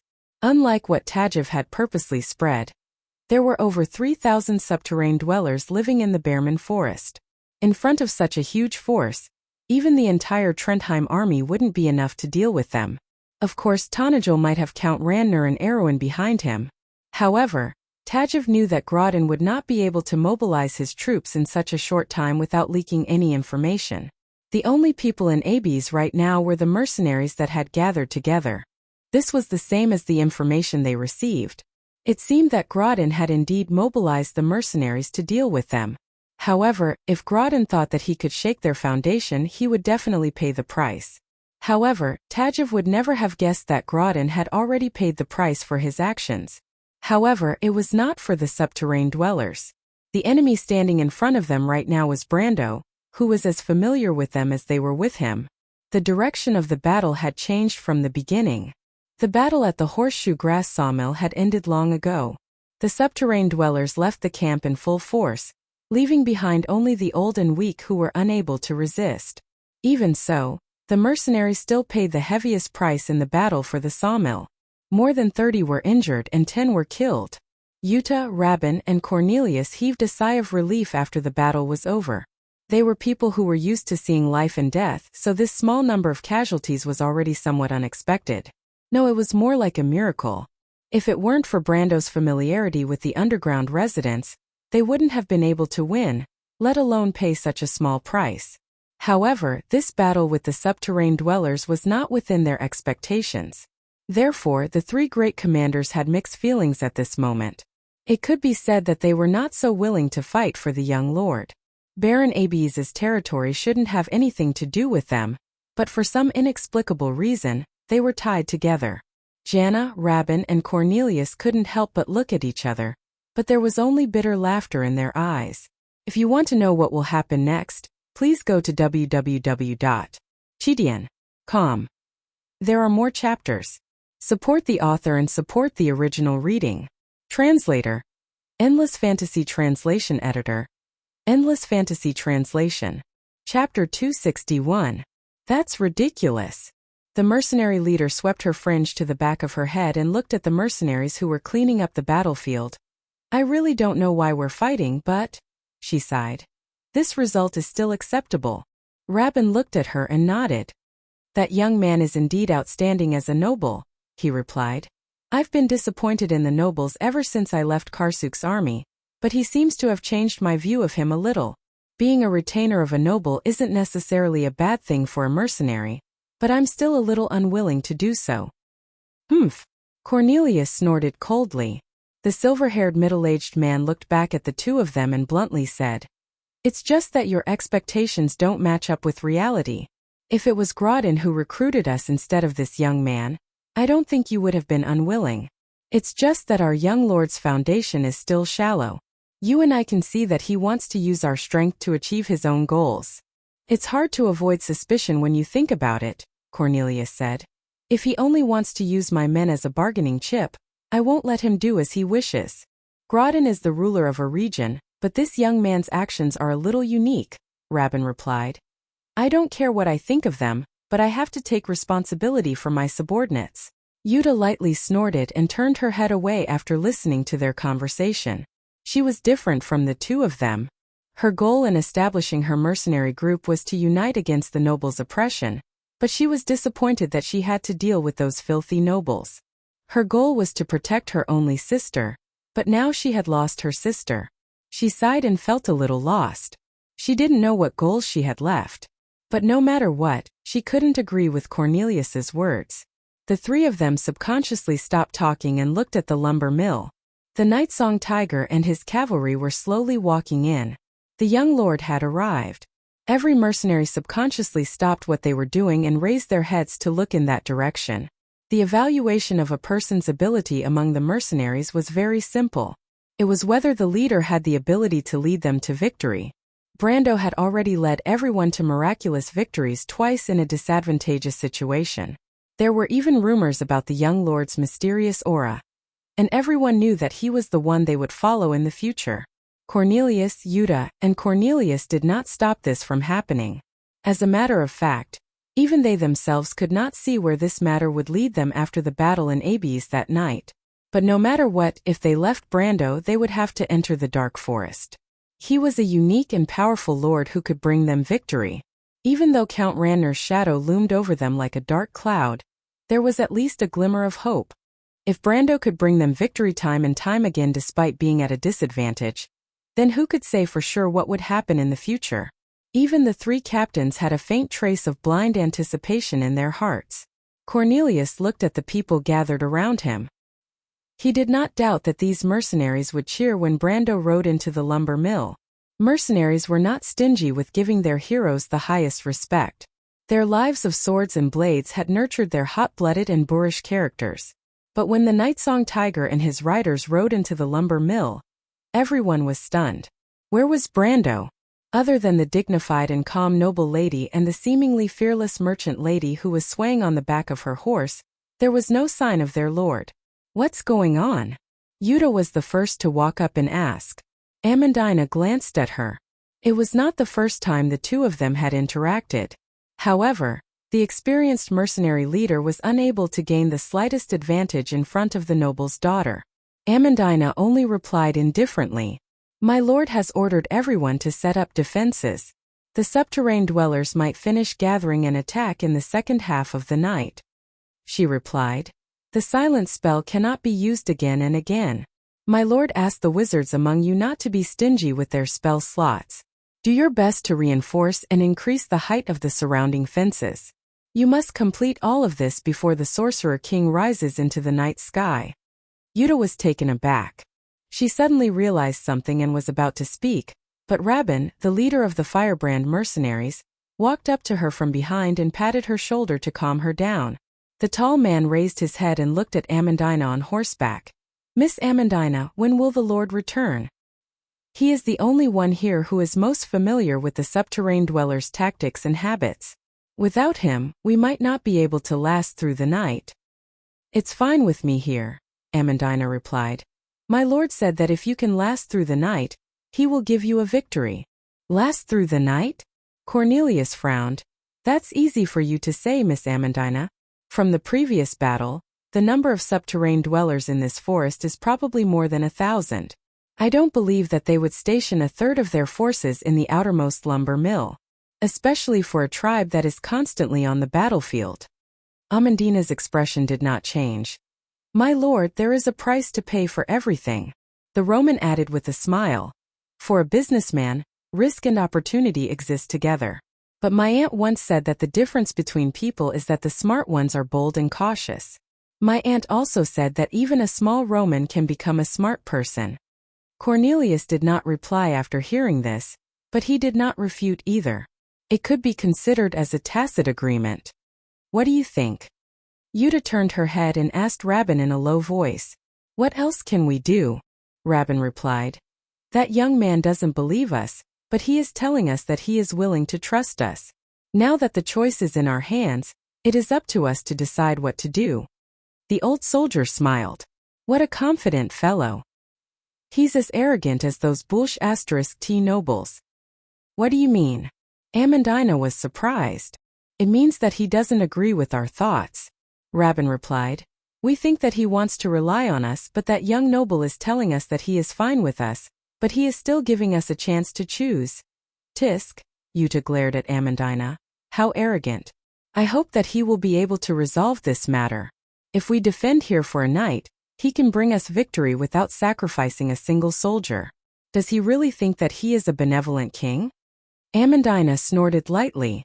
Rabin shook his head. He knew that Amandina was talking about how King Eric subdued the Highlanders, but he seemed to have thought of something and did not reply. No one knew where Brando was at this moment. Both sides were busy mobilizing their forces. Tajiv had ordered his tribesmen to split into 2 groups and pass through the Bearfolk forest. Countless subterrane dwellers and earth goblins were moving forward along the mountain stream.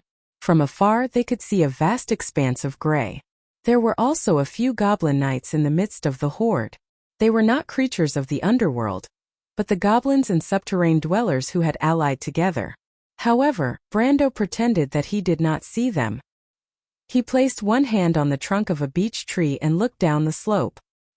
He saw the subterrane dwellers gathering into a long gray dragon in the valley. There are so many of them. The red-haired girl stood quietly behind him. When this scene was reflected in her amber eyes, she couldn't help but sigh softly. There are more than 1,000 of them here, right? I knew that the Baron didn't know how many enemies he had. That idiot. Brando nodded. He and Scarlet had been riding on the silver warhorse for a few hours now. They chased after the subterrane dwellers. These creatures that came from the underworld of Jorgendy Ridge and lost their sight in the dark would not know that there were 2 people and a horse chasing after them. This was a natural disadvantage for the creatures of the underworld of Jorgendy Ridge. These creatures that were used to living in the dark would not be able to adapt to the light of day. They either did not have sight and relied on their blind sense, or their limited vision in the day would make it difficult for them to see things in the sky. It was important to note that almost all the scouts in Wone's underworld flew in the sky. The young man looked up and saw the faint colors of the clouds. It was still early, and the subterrane dwellers would not be able to complete their attack on the sawmill until after midnight. There are so many of them, Scarlet frowned as she looked down at the valley. Even Commander Makarov would be helpless against them. But what should we do? She raised her head and looked at Brendel. It seems that the subterrane dwellers' tribe is in front of the sawmill. Brando did not answer her question. Scarlet was stunned and turned around. We will depart from here. We can't approach from the sky anymore. I didn't expect the subterranean dwellers to have recruited the goblins nearby. Brando said. My lord, you are thinking of. Scarlet's amber eyes flashed with surprise. Isn't that too daring? Don't worry, it's not the first time I've done this. Brando turned back and smiled. But I need your help, Scarlet. Scarlet sighed. It's an order, my lord. Very well, as you wish. Brando looked at the girl with the red ponytail and nodded. I order you to help me, Scarlet. Then, the red-haired girl raised her head. There's an old saying in my hometown, Brando replied. To catch bandits, first catch the ringleader. If you want to know what will happen next, please go to www.chidian.com. There are more chapters. Support the author and support the original reading. Translator. Endless Fantasy Translation Editor. Endless Fantasy Translation. Chapter 262. The sky darkened bit by bit. The sunset glow penetrated half of the sky. The thread-like cirrus clouds looked like they were on fire. They changed from a line of bright gold on the horizon to a purplish blue, then gradually turned into a dark blue, all the way to the easternmost part of the sky, turning into a gloomy shadow. The clouds seemed to indicate that the weather would be good for the next few days. Nature had quieted down, and only the chirping of birds could be heard in the forest. Scarlet stood alone beside him, her eyes reflecting a faint layer of twilight. She looked towards the direction of Mount Greyhar, the root system, that extended from the Karana Mountains to the north and surrounded the entire Ferber barony. At the same time, it was also the easternmost edge of the Black Forest that lay beyond the borders of Aween's southern civilization. Legend had it that this mountain was the source of the land's wealth. There were countless treasures buried beneath it, such as silver. In just a few days, Scarlet had heard rumors about this huge silver mine.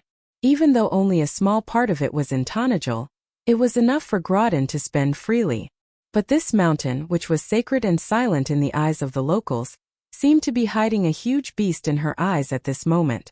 Although the towering rocks exposed the crown of the trees reflected a golden light under the sun, the shadow of the forest hid a secret that no one knew. The sawmill in the forest was like a round spot in the reddish-gold canopy during autumn. Looking down from the top of the mountain, it seemed that there were not many subterranean dwellers. But that was not the case. The subterranean dwellers from Georgandy Ridge had hollowed out the entire mountain, and there were many tunnels and entrances under the rocks.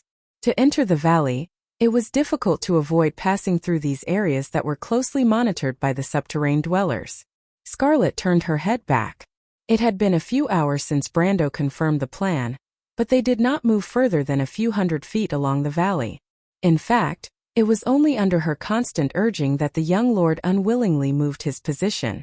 But Brendel did not explain why he had been standing there motionless for a few hours, and often just answered with a faint smile.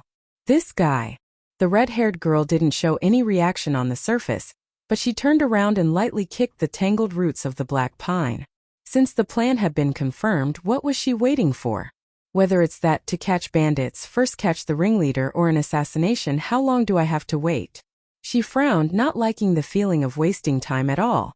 She turned around and saw the subterranean dwellers coming out of the forest one by one. This was the second batch. The first batch had already entered the forest. Are they going to meet up with the others first? Or are they going straight to the sawmill? There were thousands of subterranean dwellers in front of them. If they were to head straight for the sawmill, they would arrive earlier than expected. If that was the case, would the mercenaries be able to last until midnight? She was very doubtful. I don't know. Brando's answer was concise and comprehensive.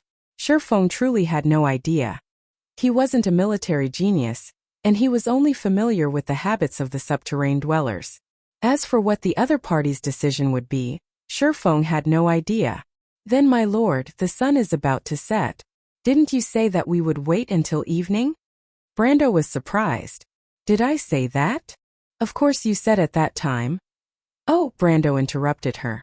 That's because I saw that you were impatient, so I wanted you to relax. The red-haired girl stared at him with her amber eyes. Even if she had a good temper, she couldn't help but reveal her white canine teeth. I'm sorry. Brando smiled. Scarlet remained silent and turned around. After all, Brando was the lord, and she saw herself as his subordinate. Of course, a subordinate could not question the Lord's will. So even if she had doubts, she could only keep them in her heart. But Brando would explain his thoughts to his people most of the time, and today seemed a little strange to her. But it wasn't that Brando didn't want to say it, it was that he couldn't. He smiled as he tapped the Shire of Rhodes market in the space he created. 6 wealth was transferred to all his resources. Since that night of squandering, his wealth had risen to 98 points in the past 3 days. But compared to what he had already spent, this recovery was like a cup of water on a burning cart of firewood. Do you plan to go down to the underground cave to find their chieftain? He thought for a moment and answered. The subterranean dwellers have probably dug out the entire mountain. If we go down there, we won't be able to find them for a year. But we can't just wait like this. Scarlet complained. Don't worry, this is just a small tribe. The chieftain of a tribe of about 3,000 people is usually a witch doctor. Brando replied. To deal with an official human wizard, he has to come personally. Then how long do we have to wait? It depends on how cautious they are. Brando answered. At the latest, it won't be more than a little after the moon rises. Can they hold off the subterranean dwellers for that long? Scarlet couldn't help but ask. I believe in Amandina. Brando raised his head. I've already given her the method. The rest will depend on whether the mercenaries are willing to stand with us. But if they can't, they have ways to protect themselves. But in reality, it doesn't matter whether they give up on the lumber mill or not. The outcome of this small conflict has already been decided in the battle this afternoon. What do you mean? Just wait and see. Brando smiled. What I want is not as simple as victory. The moon quickly rose into the sky. Under the night sky, the lumber mill was filled with the smell of silence. But this could not be hidden from the experienced mercenaries. When Yuta was patrolling the lumber mill, she had already sniffed out the unusual smell hidden in the wind. The subterranean dwellers' scouts have probably arrived. She frowned and raised her hand subconsciously. Her fingers dug into her fiery red hair behind her right ear and combed it back against the night wind that was gradually cooling down. She waved her left hand and called for a few mercenaries to scout the forest. However, her actions had attracted the attention of the others in the camp. Cornelius, the leader of the Rose and Wine mercenary group, raised his head and glanced at her. He then turned his head back and continued to supervise his men as they dug a trench in the camp. It was not a trench, but a precautionary measure to prevent the subterranean dwellers from ambushing them from underground. As for the tall and sturdy Captain Verne, he was also silent. He gestured for his men to climb up the wooden wall. Amandina, who was patrolling the camp, heaved a sigh of relief when she saw the mercenaries' orderly and experienced actions. After inspecting the lumber mill, the noble daughter lifted her skirt and walked up the wooden wall with the company of her 2 wild elf sisters. She first looked at Yuta, who was standing under the moonlight. Did you find anything? Amandina asked. Yuta turned her head and saw that it was Amandina.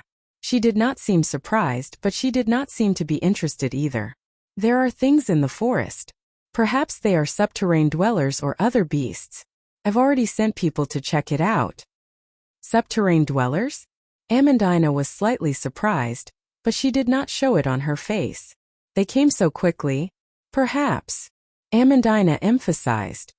What if they did? Amandina took a light breath and calmed herself down. Does this mean that the subterranean dwellers are moving quickly, Commander Yuta? Also, can you determine their reaction speed? And the coordination between the armies? Amandina was knowledgeable, but after following Brando for a period of time, she felt that the knowledge she learned was shallow. In front of these experienced mercenaries, experience and knowledge were often beneficial. She looked at Yuta and asked humbly. Yuta also looked at her. For the first time, she felt that this little girl was not as annoying as she thought. Even though she was a little more thoughtful at a young age, she had seen many descendants of the so-called nobles, so she didn't find it strange that she accepted them. The battlefield is ever-changing, and there is rarely any definite information. Amandina shook her head, her red hair swaying like a flame. It could be a subterranean dweller that was left behind to monitor us, or it could be a scout that came from behind. If it is the former, it means that the other party is very skilled in battle. If it is possible, I do not want to be entangled with such a person. But if it is the latter, It means that the other party's overall reaction speed and coordination are superior. If this is the case, then the next few days will be very difficult. And at least it means, Yuta added, that the scout was able to cross the forest in such a short period of time. His individual strength is not ordinary. Which do you think it is, Commander Yuta? Based on experience, Amandina replied. I am more inclined towards the latter. Experience. Experience is very important, Miss Amandina. Especially when you're unsure of something. Experience is like an intuition, and it's more reliable than your knowledge. Jana licked her lips as she looked ahead. A flock of birds was startled in the forest, indicating that the mercenaries and the subterranean dwellers had fought and were chasing them away. Amandina narrowed her eyes. It seems that my guess was not wrong. Your lord is not an ordinary person. What? Amandina looked back in surprise. If the scout is here at this time, it means that the main force is near. Yuta replied. But in terms of time, the attack will be delayed. The real intense battle will last until the second half of the night. That little guy. Oh, I'm sorry. My lord seems to be quite familiar with these subterranean dwellers. He knows more than that. Amandina looked at the moon and replied faintly. Oh, to be continued. If you want to know what will happen next, please go to www.chidian.com. There are more chapters. Support the author, support the original reading. Chapter 263. Amandina could hear the faint sounds of birds flapping their wings in the forest, and she could not help but feel a chill run down her spine. Jana stood beside her. The two ladies, one big and one small, stood silently on the wooden wall, facing the cold moonlight. Who knew what dangers lurked in the darkness? Amandina could imagine the subterranean dwellers leaping through the forest. Their heavy footsteps made crisp crackling sounds as they stepped on the withered pine branches. They quickly appeared from the dark forest and surrounded the lumber mill. The subterranean dwellers appeared from the direction of Mount Greyhar. There were about 30 of them, and they were the same as the ones in the afternoon. The mercenary scouts were obviously no match for them. Fortunately, Amandina had already considered this point. She had sent out cavalry, so they could at least retreat from the forest. The subterranean dwellers followed closely behind the cavalry. They knew that the humans would retreat back to the lumber mill, and if the humans in the lumber mill opened the gates to receive them, they would have a chance to kill their way in. However, Yuta would not make such a low-level mistake. She immediately ordered the crossbowmen to stop the subterranean dwellers with a rain of arrows. At the same time, she ordered her own men to open the gates and let the cavalry in. The crossbowmen released the bowstrings on their crossbows, and a row of white arrows shot out from the wooden walls outside the lumber mill. The uniform crossbow bolts were like an invisible whip lashing out at the subterranean dwellers' formation, causing them to fall into disarray. Amandina saw with her own eyes that the subterranean dwellers that were shot down crawled back up from the ground. There were only 5 or 6 of them that fell. Amandina could not help but suck in a breath of cold air. Even though she had fought with the subterranean dwellers in the afternoon, she was with the Roman at the back. She did not see the battle as clearly as she did now. But no matter what, the subterranean dwellers left behind 5 or 6 corpses and retreated quickly. They are scouts. The female mercenary leader stared at the direction where the subterranean dwellers had retreated to and confirmed this. Then this is the first group of subterranean dwellers that appeared in the afternoon, Amandina whispered. If they did not gather together, then these are the subterranean dwellers that came from the nearest sawmill. They did not gather together. How did you know? Yuta turned around. This little girl was just asking her a question, but she came to her own conclusion so quickly. The guide from Abies said that it would take the better part of a day, even on horseback, to get here from the sawmill, she said matter-of-factly. You can see that the troglodytes were not as fast as horses. The vanguard, Yuta replied. They probably know that we don't have many people. Amandina replied. So many escaped in the afternoon, it's impossible for them to hide their strength. However, the two of them did not dwell on this matter. It was obvious that they had no chance of defeating each other in the afternoon. In fact, if it weren't for Brando's strategy, it would have been impossible for them to even win. However, the two of them quickly stopped talking. After the subterranean dweller scouts retreated, the subterranean dwellers' vanguard quickly came out from the other side of the forest. There were about 100 subterranean dwellers that came out from the forest and moved along the riverbank. What are they doing? A face came between the two of them. Romaine's eyes widened like a pair of black gemstones. She blinked and leaned against the parapet to look at the long line of subterranean dwellers. They're surrounding this place. Amandina furrowed her brows. It seems like they're waiting for the other subterranean dwellers to arrive. Are they looking down on us? Humph. Yuta looked at the long line of subterranean dwellers on the riverbank and felt a little restless. Should we let the Nightsong Tiger lead the cavalry to charge at them? She thought that if they opened the gate and charged out, they would definitely gain a huge advantage. Amandina watched as the subterranean dwellers slowly moved along the riverbank and slowly turned the sawmill into an isolated island. It was impossible for her to not feel nervous. However, she calmed down and shook her head. No need. If they're going to surround us, it means that they won't attack for a while. Isn't that what we want? If we weaken them a little, it will be easier to defend later. Yuta looked at Amandina. Amandina's calmness left a strange impression on her, but she shook her head. But you're right. We might have to face 1,000 or more of these subterranean dwellers. It doesn't matter if there's 100 more or less, and we don't have the confidence to wipe them all out. Amandina spoke as if she was trying to convince herself. Amandina did not reply, but she thought in her heart. 1,000. She secretly shook her head. Brando told her that there were more than 3,000 subterranean dwellers in this area. But the greater the number, the slower it would take for them to gather.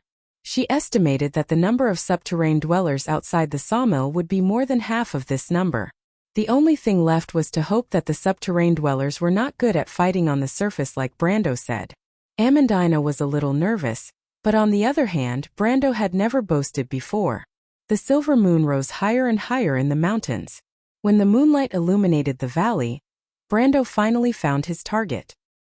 He squinted his eyes and saw a skinny subterranean dweller which doctor surrounded by a few large bugbears. Even though they disappeared into the sea of people in the blink of an eye, he had already memorized their approximate location. It was already past midnight. He immediately reset the card, the Market of the Shire of Rhodes, and tapped it again, transferring 6 points of wealth into the treasure. After doing all this, he lowered his head and looked at the subterranean dwellers gathered in the Silver Valley. The number of subterranean dwellers was astonishing, and they were divided into 3 groups. He guessed that at least half of the subterranean dwellers in this area were stationed under the sawmill. Looking at the densely packed spears, Brando could not help but frown. The bad news was that he and Scarlet had no choice but to find a target in this army. Even if both of them were gold level rank 1, it was still impossible for them to move freely among hundreds and thousands of iron level creatures.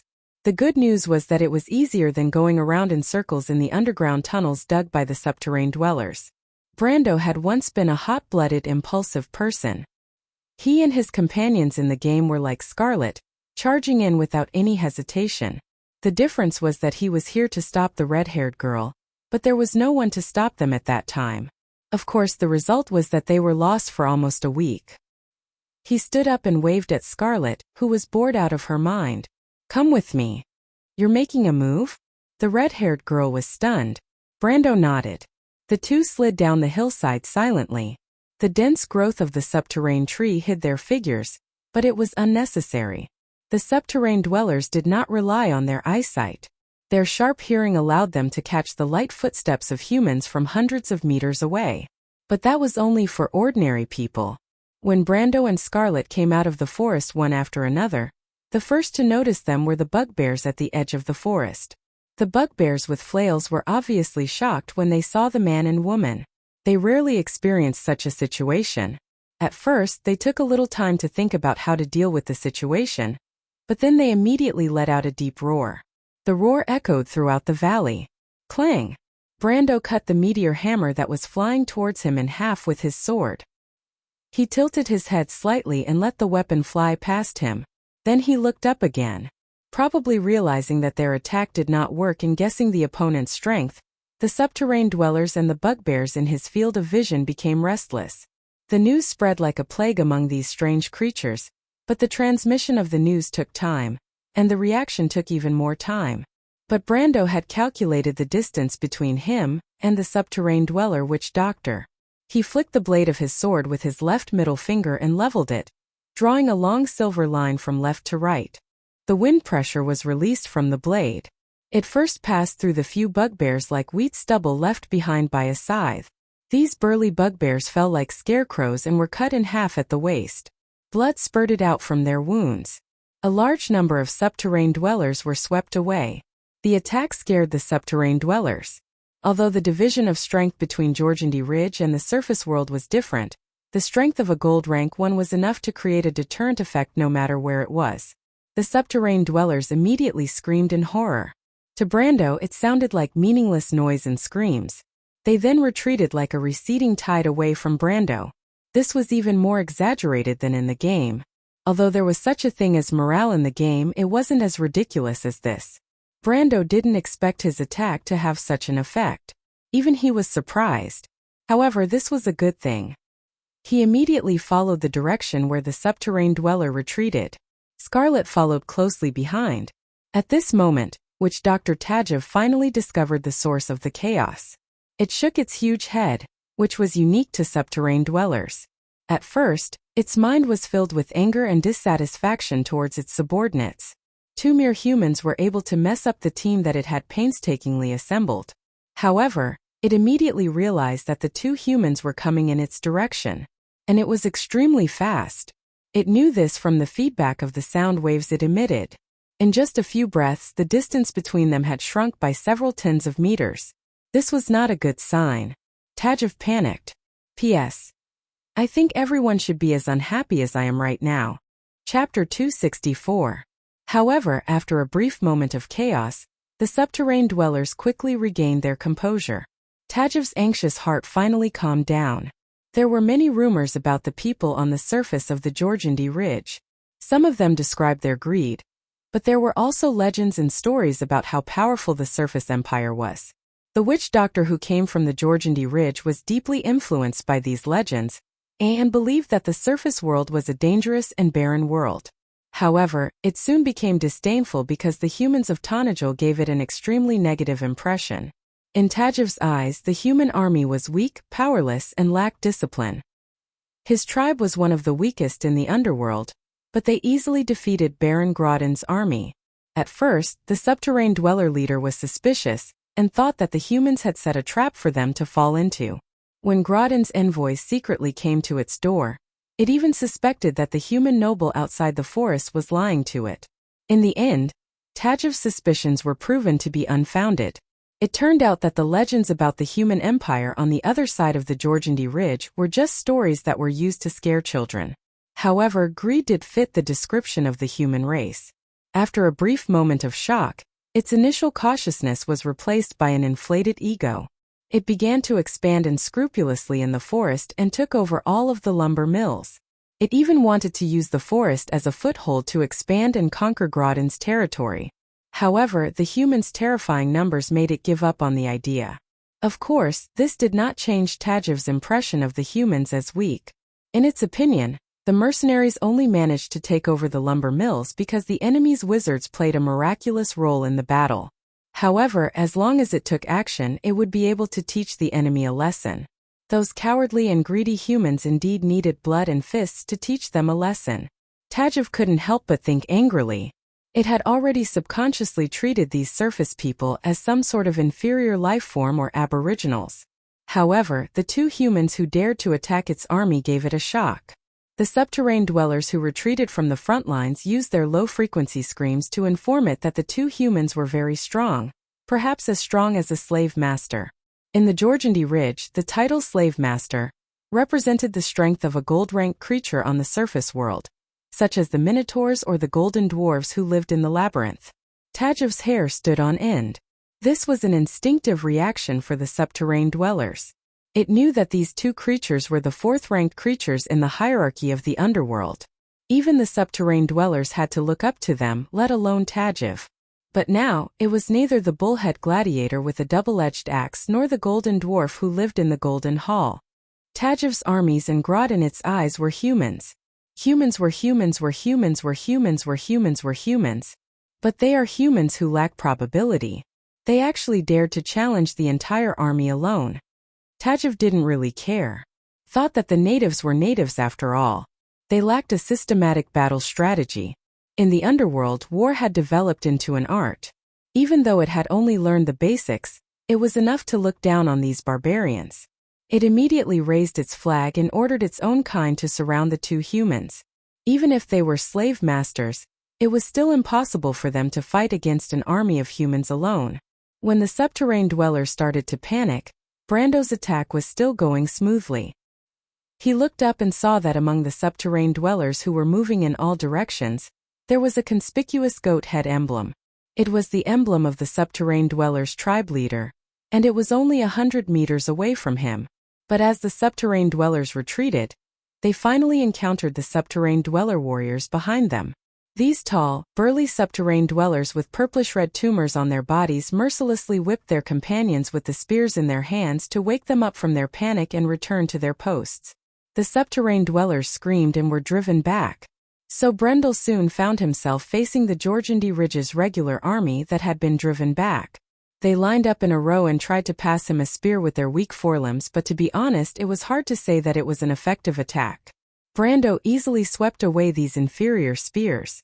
He separated the human wall with his sword and destroyed them again. The first row of subterranean dwellers left 5 bodies covered in a layer of frost and scattered again. The defensive line melted like snow. Brando moved forward for a while, but he immediately saw more subterranean dwellers being driven back. Due to the time that their own kind had bought, these creatures had calmed down. The subterranean dwellers finally reacted. "My lord," Scarlet whispered, intending to tell him that the separated subterranean dwellers had begun to surround them. Brando did not need to turn his head to know what was going on.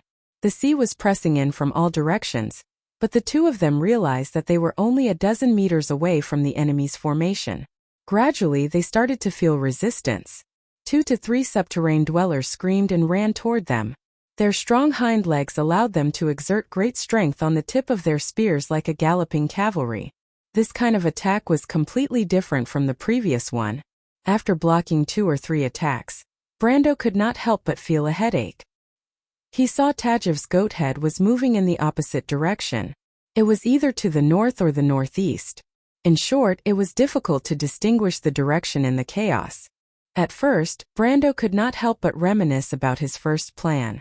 It was a plan that he was tempted by when he was at the top of the mountain. That plan was to ride the silver warhorse and break in from the sky. However, he had completely forgotten about the danger of attacking from the sky. His enemy might be a spellcaster. Brando rarely dealt with subterranean dwellers, but he knew that anti-air spells were not rare. Brando and Scarlet did not show any mercy. Flashing electric arcs and frosty blue ice crystals spread dozens of feet forward, and the third encirclement of the subterranean dwellers was reduced to ashes. However, both of them stopped to catch their breath. Brando felt that he had killed at least 40 subterranean dwellers. Since Scarlet was the only one who shared the experience points, he could absorb 700 to 800 XP from each subterranean dweller. If it were not for the drastic decrease in his stamina, it would have been a glorious battle. Scarlet's face was slightly red, and her forehead was already sweating. Her absolute strength was 10% higher than Brando's, but the young man had always been outnumbered in the game. He had always lived a life of killing in and out of chaotic battles. The players' nearly endless lives allowed them to experiment with all kinds of tactics.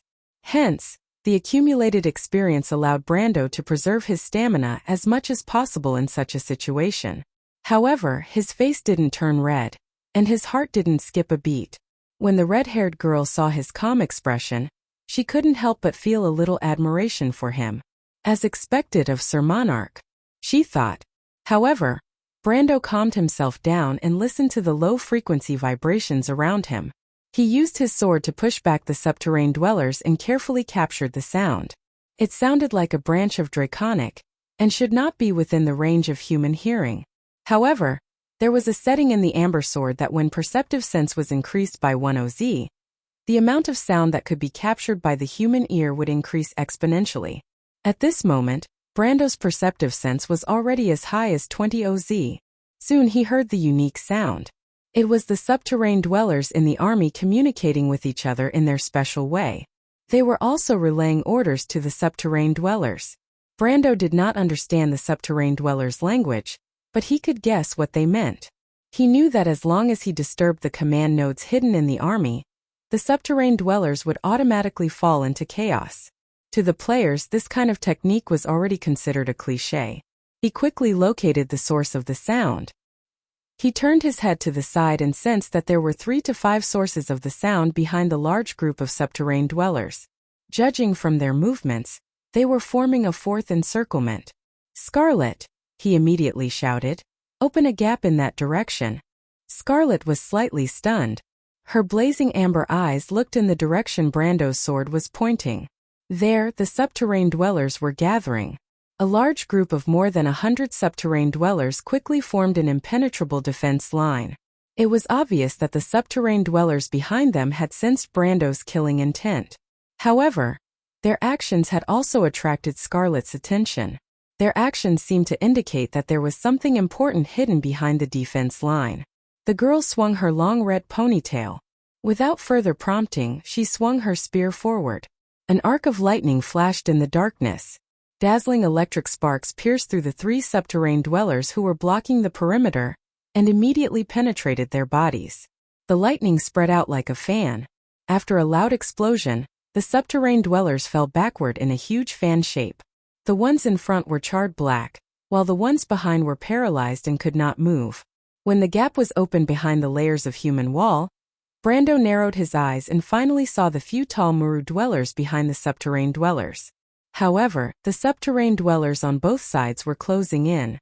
The gap in the human wall was getting smaller and smaller. There was only one chance. He did not hesitate to activate his charge skill. For the first time, he separated from Scarlet, who had been moving back to back. His body instantly turned into a striking black line. The black line shot past the row of subterranean dwellers. The subterranean dwellers only turned around after a few tenths of a second. However, Brando had already leaped over their shoulders and arrived in front of the subterranean dwellers with his sword. There were a total of 6 subterranean dwellers in front of him. The purplish-red skin creatures were quite smart. When they noticed that the defense line was broken, some of them came forward to block it, but more of them scattered and ran away. However, Brando immediately unleashed his maximum strength and swung his sword. The full power of the White Raven sword style and the explosive strength created a 7-meter-long transparent ripple in the air. Under the cover of the night, the ripple moved forward dozens of meters in an instant. The subterranean dwellers staggered forward, but their heads were immediately separated from their bodies and they fell to the ground. Brando stopped and turned around. The surrounding subterranean dwellers finally retreated because they had lost their leader. "I always feel like I'm not good enough to satisfy myself. I wish everyone a happy Children's Day. I'm begging for votes next month. I only got 14 votes after taking a look. I'm tearing up.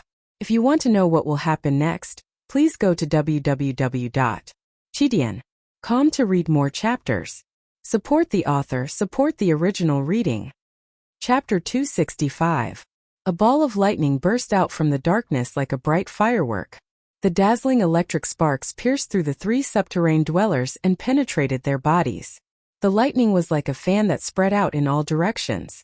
The subterranean dwellers fell to the ground. Tajev was shocked, but it was not because of the terrifying power of Scarlet's attack. It knew that once one's strength reached the level of a slave master, the lethality of every move would increase exponentially. But what really shocked it was that after Scarlet's attack, the front line seemed to have collapsed. "What's going on?" Tajev looked around the battlefield, and it quickly sensed that the voices that had been relaying orders on the battlefield had disappeared. It had lost a few of its own warriors, and these 2 humans seemed to be very familiar with its fighting style. Tajev was slightly shocked, but it did not have the time to grieve because the 2 humans had started to move forward again. Brando and Scarlet's speed was extremely fast, and the subterranean dwellers who had lost their formation could not stop them. The distance between the 2 sides was quickly reduced by half. Of course, Tajev wouldn't just sit there and wait for its death. However, it soon realized that the subterranean dweller warriors that it sent forward to organize the attack would often be found out from the crowd and executed with surgical precision. After a few times it gave up on this effort. Not to mention that this effort was meaningless, it did not have that many elites to expend. After losing nearly half a company of subterrane dweller warriors, the subterrane dweller voodoo doctor was starting to get anxious. Moreover, time did not allow it to think too much. He looked around and saw the tall earth spirit bugbears guarding him. It could not help but think that it was time to let these bugbears play their role. Although these bugbears were the strongest fighting force in the subterrane dwellers, the two humans were getting closer and closer, and it did not want to die here for no reason. It made a hand gesture. It was a set of spell elements. Blessing of the Cave. At the cost of losing sight, it could greatly increase a creature's fighting strength for a short period of time. For the peak iron-ranked bugbears, it was enough to raise their strength to the silver rank. This was, in fact, a type of black magic that was extremely harmful to the target. However, Tajiv did not understand this. The witchcraft of a witch doctor was passed down from their blood. It was the blessing of the cave witches. Every subterrane dweller's witchcraft was the first thing they learned, so they did not need to consider the validity of it. It raised 3 of its withered fingers, sprinkled a handful of plant ashes, and cast a blind blessing. This way, the earth spirit bugbears would be temporarily blinded. At the very least, it wouldn't affect their combat strength when they lost their vision. In fact, every earth spirit bugbear had received special blind combat training, so it wasn't a problem for them. Every inhabitant of the underground had to remember this saying, "Eyes are superfluous." Finally, Tajiv pointed forward and let out a sharp screech from its throat. His order was simple. He wanted the bugbears to stop the two humans or at least stop them. At the very least, he wanted to buy time for his warriors to reorganize the cowardly bugbears. It knew that a human's physical strength was limited. Its sharp hearing had even caught the sound of the woman's heavy breathing. It knew who was going to last longer. But Tajiv believed that victory would belong to the subterrane dwellers. This was the result of his experience in hundreds and thousands of battles. While listening to the goblin bears moving forward with heavy steps, he ordered his personal guards. Even though the goblin bears were no longer of the same standard after the goblin bears were gone, to cover his retreat. These two damned humans. Tajiv couldn't help but curse in its heart. But at this moment, Brando and Scarlet saw a completely different scene. The red-haired girl felt that she was about to collapse from exhaustion. She had never participated in this kind of battle before. The two of them advancing courageously in the midst of an army of 10,000 sounded pretty good. But in reality, her stamina was depleting several times faster than usual. She could already remember how many enemies she had killed. Hundreds or more. At first, it was like a hot knife cutting through butter, but as her stamina gradually depleted, the feeling of advancing courageously was soon mixed with a trace of difficulty. The lightning arcs that extended from her halberd had shrunk from 10 feet long, but now they were only surrounding her body. Scarlet didn't know how long she could last. She couldn't help but look around. There were enemies everywhere. She began to gasp for air as she looked at Brando in admiration. Brendel was the only one who remained calm and composed. His elemental energy was a type of ice powder that was formed from low temperatures, and the subterrane dwellers who were close to him were forced to retreat by the cold. Scarlet gritted her teeth and followed him, unwilling to lose. But she didn't know that Brando was also feeling a little weak. After all, no matter how strong you were in the Amber Sword, as long as you didn't have a perfect body, you would never be able to escape exhaustion. Be it gold rank 1 or elemental activation, there was no exception. The young man's calmness and ease in using his elemental ability were all due to an unexpected surprise. As his level increased, the indomitable ability hidden in his body gradually grew, and more new attributes appeared. And at this moment, he was surprised to find such an indomitable ability. As long as the stamina does not enter the stage of exhaustion, the character can use all his abilities as if he was in his best condition. On the surface, this indomitable ability did not increase a character's absolute strength, but Brando knew that it played a far greater role in actual combat than he had imagined. After all, any player or NPC, as long as they had not reached the stage of perfect body, they would inevitably face the problem of stamina depletion. In other words, except for the real Golden Clan, everyone's absolute strength in combat would gradually decrease. But after obtaining the indomitable ability, the situation had fundamentally changed. This was an unexpected piece of good news. It meant that he would be able to maintain his peak strength at any time in any battle. This was especially true in a long battle or a duel. He would have an absolute advantage. But Brando thought that although this indomitable ability was beautiful, once he reached the perfect body stage, it would become useless again. When he thought of this, he felt a little helpless. He casually swung his sword. The continuous use of the White Raven sword style and power burst had already pushed his stamina to the critical point. But at this moment, Brando raised his head and finally saw the Earth Spirit bugbears around Tajiv finally moving. Then he saw a layer of black and red light flashing on the subterrane dweller's body. He recognized that it was the most commonly used skill of the subterrane dwellers, Cave Blessing. The subterrane dweller's mana pool was not large, which meant that the subterrane dweller had begun to use its trump card. That was enough. Brando could not help but let out a sigh of relief. He turned his head slightly. "Scarlet, can you still hold on?" he asked. The red-haired girl casually slapped away a subterrane dweller that was charging at her. She took a deep breath and did not even have the mood to answer this question. She only asked, "Phew, how far do we have to go, my lord?" Her answer had already shown that she was exhausted, but when she turned her head, she saw a row of Earth Spirit bugbears blocking her way like a tall wall. She was shocked and her face turned pale. She took a deep breath and pulled back her halberd. She gritted her teeth and said, "My lord, I remember that you have the ability to accelerate, right? Charge." Brando was stunned. "Yes." "What?" I am already exhausted. I'm afraid I don't have the strength to continue." Scarlet took a deep breath, but when she raised her head, her eyes flashed with an unyielding fighting spirit. She gritted her teeth and said, "I'll use the seventh chord to open up an opening. My lord, you think of a way to speed up and pass through those Earth Spirit bugbears. Are they called Earth Spirit bugbears?" Brando did not expect this to be what she was thinking. He shook his head and said, "What are you talking about? I'm asking if you can buy me some time." "Time?" Scarlet was stunned. 30 seconds. The red-haired girl's eyes flashed with doubt, but she still nodded firmly. "Of course. Then I'll leave it to you." Brando stared at the wall of Earth Spirit bugbears that was getting closer and closer. In his eyes, Tajiv's goat head was getting farther and farther away, but success seemed to be right in front of him. When Tajiv felt that Brando and Scarlet had stopped, it almost thought that victory was in its hands. It thought that even if they were two slave masters, they would have to be careful in front of more than 20 Earth Spirit bugbears with the blessing of the cave. However, as long as they slowed down, it would have enough time to reorganize its panicked tribesmen. In this way, the two humans' efforts would be in vain. Tajiv couldn't help but feel proud of its brilliance. However, before it could order the troglodyte warriors to return to the front lines to supervise the fleeing troglodytes, an unexpected situation occurred within its hearing range. It was a sharp premonition of danger that was left over from years of war. Its heart skipped a beat, and it subconsciously raised its head.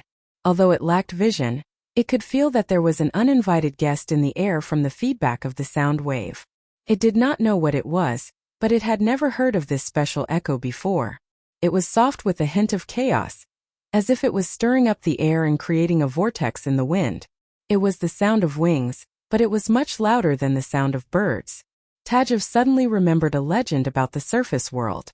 It thought that it must be a giant eagle. The giant eagle of the elves on the surface world. But at this moment only Brando, Scarlet, and a few Earth Spirit bugbears in the army could see that it was not a giant eagle that appeared in the sky, but two shining angels with two pairs of light wings on their backs. The holy archangels descended from the sky. Their target was Tajiv, which was right below them. To be continued. If you want to know what will happen next, please go to www.chidian.com. There are more chapters. Support the author, support the original reading. Chapter 266. Amandina clasped her hands in front of her chest and watched as more and more people walked into the forest. Ever since the month of frost, even though there was still some time before Erwin's first snowfall, the temperature at night was already very low. Everyone exhaled a thin layer of white air in the cold air, forming a cloud over the lumber mill. The soldiers behind the parapet rubbed their hands together to resist the cold. Under the cold night sky there was a hint of tension. Almost all of the mercenaries were on the wooden walls, and there was no backup. Even though Yuta and Cornelius were against it, Brando personally told her that there was no need for it, and that was the truth for her. What if something unexpected happens? This is putting everyone in danger. Amandina didn't know why, but she suddenly had a naughty thought when she answered the female commander's angry question. If Brando lied to her, she would become a spirit after she died and would haunt him. This sudden thought gave her a big fright. Even her cheeks flushed red, and she felt a little hot. She exhaled and shook her head seriously to drive this thought out of her mind. Yuta looked at the noble girl who seemed to be in a daze and blushed. She shook her head and gave her an answer. This is the Lord's order. She could not help but throw away the good impression she had for Amandina. Yuta could not help but turn around and leave after hearing such an irresponsible answer. She looked at her subordinates in annoyance and scolded them in her heart before she left. If it was in the past, she would have said it in front of Amandina and not behind her back. In fact, even she herself did not realize that they had been influenced by Brendel for a long time. She did not oppose the idea of sending all of her troops in one go. Since it was the young man's order, then he must have his reasons. Cornelius also stopped objecting with the same thought. But when he turned around, he saw a smile on the tall firebrand mercenary's tanned face. The silver-haired middle-aged man was stunned. You already knew? When he asked, he instinctively became alert. Rabin seemed to have seen through the old fox's thoughts. He rubbed his nose carelessly and laughed. That little girl is calmer than you and me.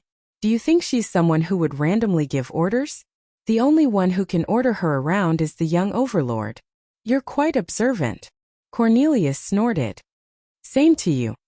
Rabin's thoughts flashed through his mind, but he did not say it out loud. There was an experienced mercenary beside him who would estimate the number of subterranean dwellers in the forest every once in a while. He listened of the mercenary's voice and did not say a word. Soon there were thousands of subterranean dwellers. Their restlessness in the forest caused everyone to be on guard. The stars in the night sky were constantly changing, but time had finally passed the first 2 hours after midnight.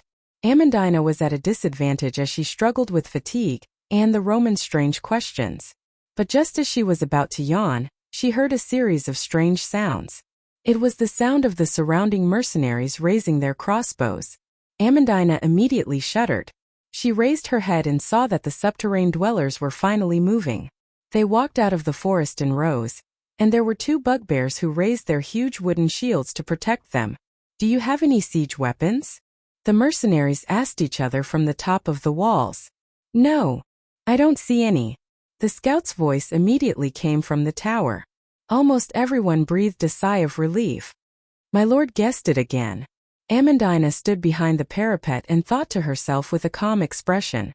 The subterranean dwellers began to speed up when they were about 150 yards away. From the wooden walls it looked like they were jogging, but the huge wooden shields that formed the surface of the sea were already moving. 100 yards. 50 yards. At this moment Yuta, Rabin, and Cornelius simultaneously gave the order to fire. Hundreds of crossbows were released at the same time, and the sound of the crossbow bolts made everyone's ears go numb. Everyone saw the dense crossbow bolts forming a translucent white line that swept forward like a blade. The blade swept across the advancing formation of the subterranean dwellers. The 3 rows of subterranean dwellers at the front paused, and the subterranean dwellers and earth spirit bugbears tumbled to the ground. An obvious gap immediately appeared in their formation. But everyone knew that only the heavens knew the true destructive power of the crossbow bolts against the subterranean dwellers.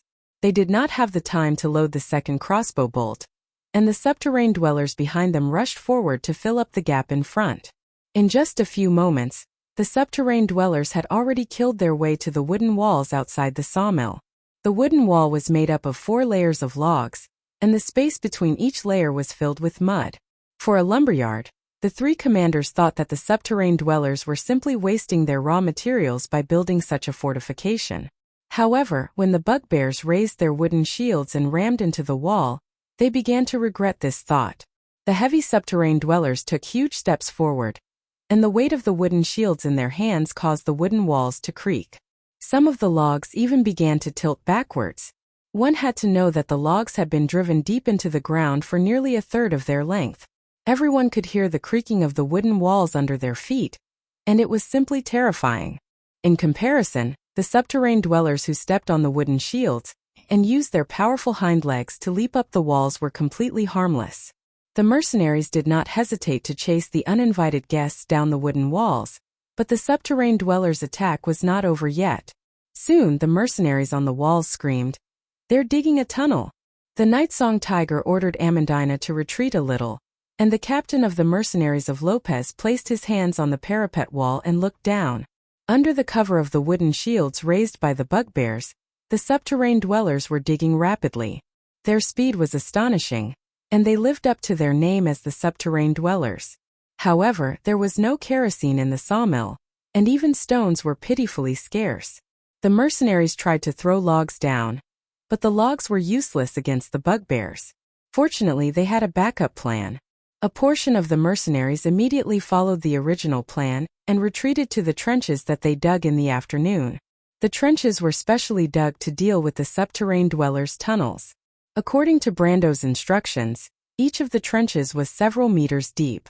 Thus, when the subterrane dwellers dug the first tunnel in half an hour, the ones at the front were immediately pushed to the bottom of the trench by the subterrane dwellers behind. The subterrane dwellers were all dizzy from the fall. They subconsciously looked up to see what was going on, but what awaited them was the spears of the humans. Even though the subterrane dwellers had outstanding individual strength, when faced with more than 10 spears, they could only end up being pierced like hedgehogs. After losing dozens of men, the subterrane dwellers realized that this path was impassable. Thus, they had no choice but to retreat and use a more direct and violent method. The mercenaries on the walls quickly realized that the subterrane dwellers were using the subterrane dwellers.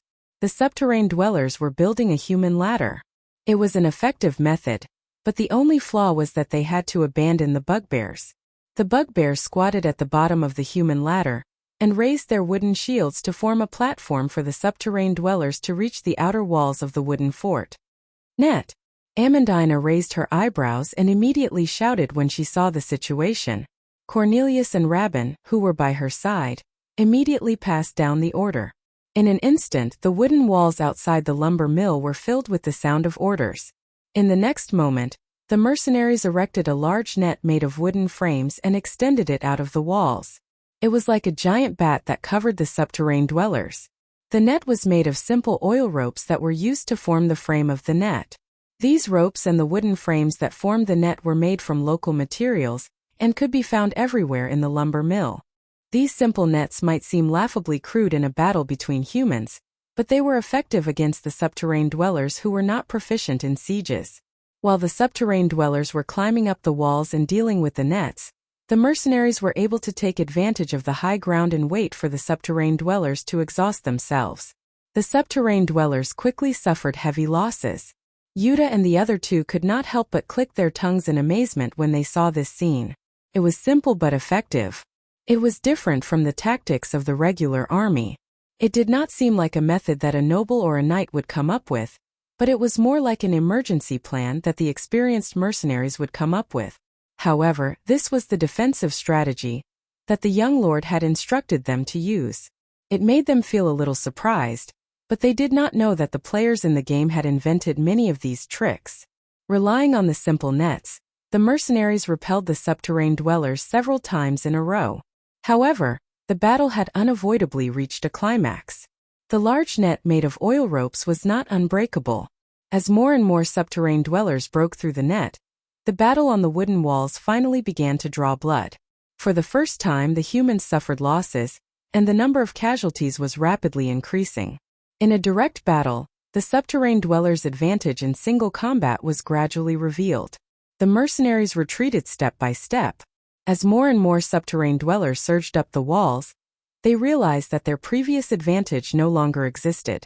In fact, many of the defenders were chased away, and the subterrane dwellers from Jorgendy Ridge were about to break through the walls. Even though they were not proficient in sieges, their advantage in numbers made up for their shortcomings. Cornelius and Rabin, who were sweating profusely, looked at Amandina. They knew that the only way to turn the situation around was with this noble girl. Of course, if she did not take action, then they would have to use their own methods to end the battle. The two leaders made the same decision in their hearts at the same time. If you want to know what will happen next, please go to www.chidian.com. There are more chapters. Support the author and support the original reading. Translator. Endless Fantasy Translation Editor. Endless Fantasy Translation. Chapter 267. In the valley, the battle seemed to have stopped all of a sudden, and it became quiet. The sound of wings flapping in the wind broke the silence, but Tajiv's reaction was quick.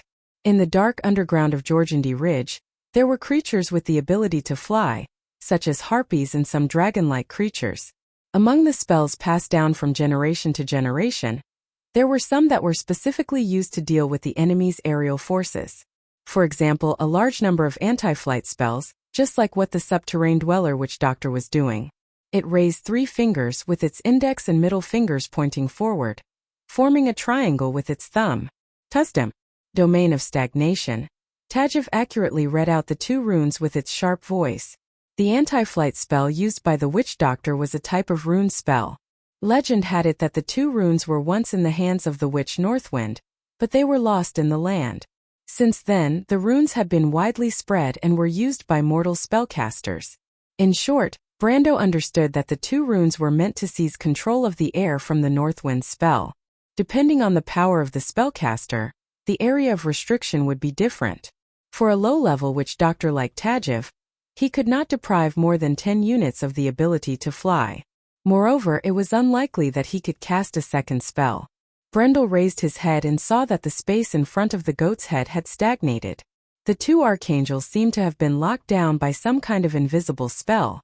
After stopping in their tracks, they fell from the sky dozens of feet away and crashed heavily onto the ground like meteors. He saw a cloud of dust 100 meters away. Ah!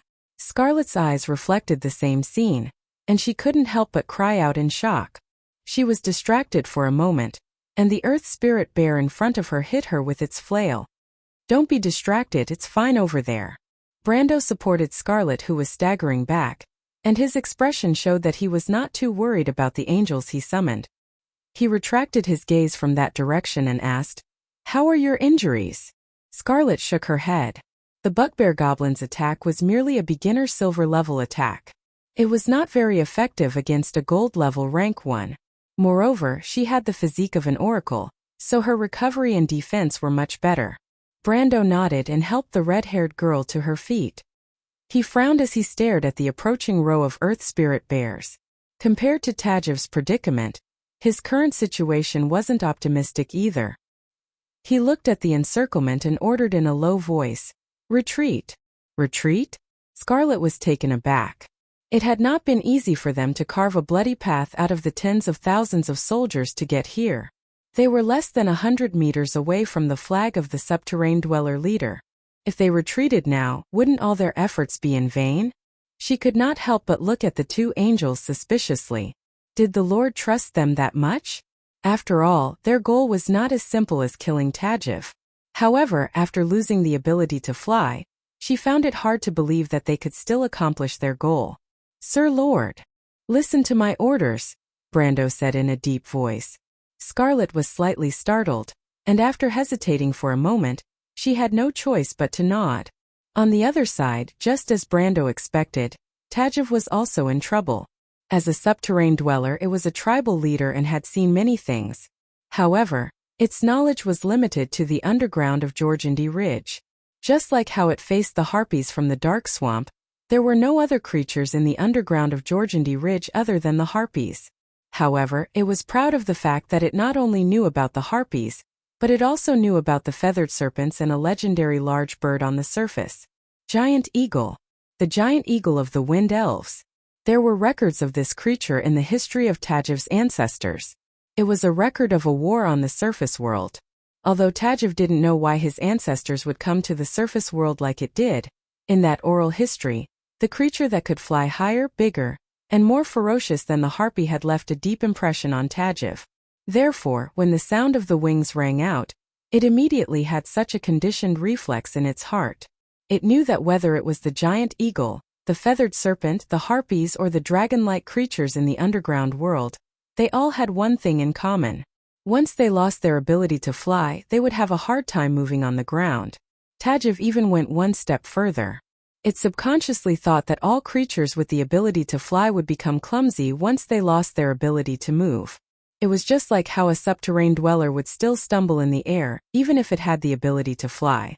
This was a simple and easy to understand principle. However, Tajiv did not expect that there would be angels, griffins, and other amphibious creatures in this world, not to mention the dragons, which it had only heard of in legends. This mistake was fatal from the start, and it could not be undone. Tajiv thought that it had missed the best time to withdraw the bugbears from the front lines to protect it. While it was waiting for the two humans to fall into a desperate situation, it soon heard a discordant sound. The two giant eagles that had been shot down actually began to dash towards it at a speed that was beyond its imagination. Tajiv finally realized that it was in danger. However, it only had a few subterranean dwellers and a few subterranean dwellers that it could use. These motley crew were powerless in front of the two silver-ranked angels. As expected, it soon heard the sound of its own personal guards being defeated. Then it felt two cold blades on its neck. The fact that they could use weapons meant that they were humanoid creatures with intelligence. They were obviously not giant eagles. Tajiv seemed to have understood their intentions, but it raised its head and tried to block their next words with the pride of a tribal leader. "I won't surrender." This was a stuttering crew's language that it had learned from interacting with Groudon's envoys. However, the two angels did not say a word. When Tajiv said those words, the battlefield paused for a moment. The subterranean dweller's hearing was extremely sensitive. Even though it was just a conversation at the center of the battlefield, it was transmitted to almost the entire battlefield. Brando felt the change in the battlefield. He raised his head and saw the giant eagle fall to the ground. However, the subterranean dweller's change did not affect the bugbear's hearing. Scarlet, who was in charge of protecting him, was sweating profusely and kept retreating. Brendel grabbed the girl's collar and pulled her behind him without a word, then swung his sword forward. He carefully controlled his strength so that he would not collapse from exhaustion, and at the same time, he used the wind generated by the sword to force back the large creatures. However, after this sword strike, even he could not help but feel a wave of dizziness. "My lord!" Scarlet was shocked when she felt her collar being grabbed, but she did not resist when she realized that it was Brando who did it. Instead, she asked curiously, "We're here." Brando replied. Scarlet turned around and realized that they had returned to the edge of the battlefield. "What do we do now?" She panted and asked doubtfully. Even though she saw the giant eagle fall, it did not mean anything. Even if Tajiv died, the subterranean dwellers on the other side of the forest would continue to attack Amandina. The current situation was different from their original plan. Brando shook his head and pulled Scarlet back as he snapped his fingers. Soon, the two of them saw a flash of silver charging out from the dark forest. It was their silver warhorse. Amandina finally nodded when she saw Cornelius and Rabin looking at her. Inform the acolytes to prepare their spells. Even though the nearest subterranean dweller was dozens of feet away from her, Amandina calmly stared at the direction of the wooden wall where the mercenaries were engaged in a tug-of-war with the subterranean dwellers. She replied in the same calm tone. "Wait." Yuda's voice came from behind everyone. They turned around and saw her cutting down a subterranean dweller with her sword, and killing her way out from the other side. At the start of the battle, Amandina was left behind on the southern wall when she went to check on her subordinates. It took her a lot of effort to kill her way back to them. As soon as she appeared, she called out to the few people present. Almost all of the spellcasters present were from her party, and she was well aware of the important role her people had to play in this battle. However, Jana was afraid that these people did not understand the situation, because not everyone among the mercenaries had the opportunity to use spellcasters on a large scale. Only a few spellcasters know how to use silence. If the others want to form a formation to amplify the effect of the spell, it will consume their own strength. Yuda took a deep breath and said, "What I want to say is that we only have one chance to use silence on such a large scale. I know it's effective, but are you sure you want to use it now?" "We don't have any other choice," Cornelius answered. "If we give up on the wall, we won't be able to fight this battle. Seize the opportunity to chase them down and buy us more time," Rabin said. Yuda turned around and looked at Amandina. "What happens after that?" she asked seriously. After that, Amandina raised her head to look at the stars in the sky. It was already the latter half of the night, and she calmly replied, "There's no more after that. The only thing left for us to do is to wait for the news of our Lord's victory." Amandina's answer left everyone stunned. To be continued. If you want to know what will happen next, please go to www.chidian.com to read more chapters. Support the author, support the original reading. Chapter 268. They've retreated. Yuta's face was covered in blood as she sat opposite Amandina. She gasped for breath as she looked at Amandina. On the other hand, Amandina's face was only stained with a few drops of blood. Her black eyes were still filled with fear from the previous battle, but she forced herself to calm down. Amandina nodded. The silence spell was not as effective as they had imagined. They thought that it was a panacea, but in the end they realized that its effects were limited. Because the battle had reached its climax when Roland cast his spells, command and tactics had become secondary factors.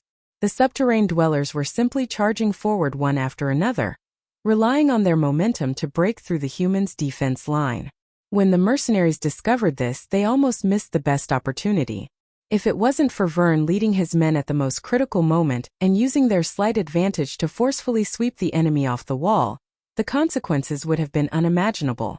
The fiercest wave of attacks had been repelled.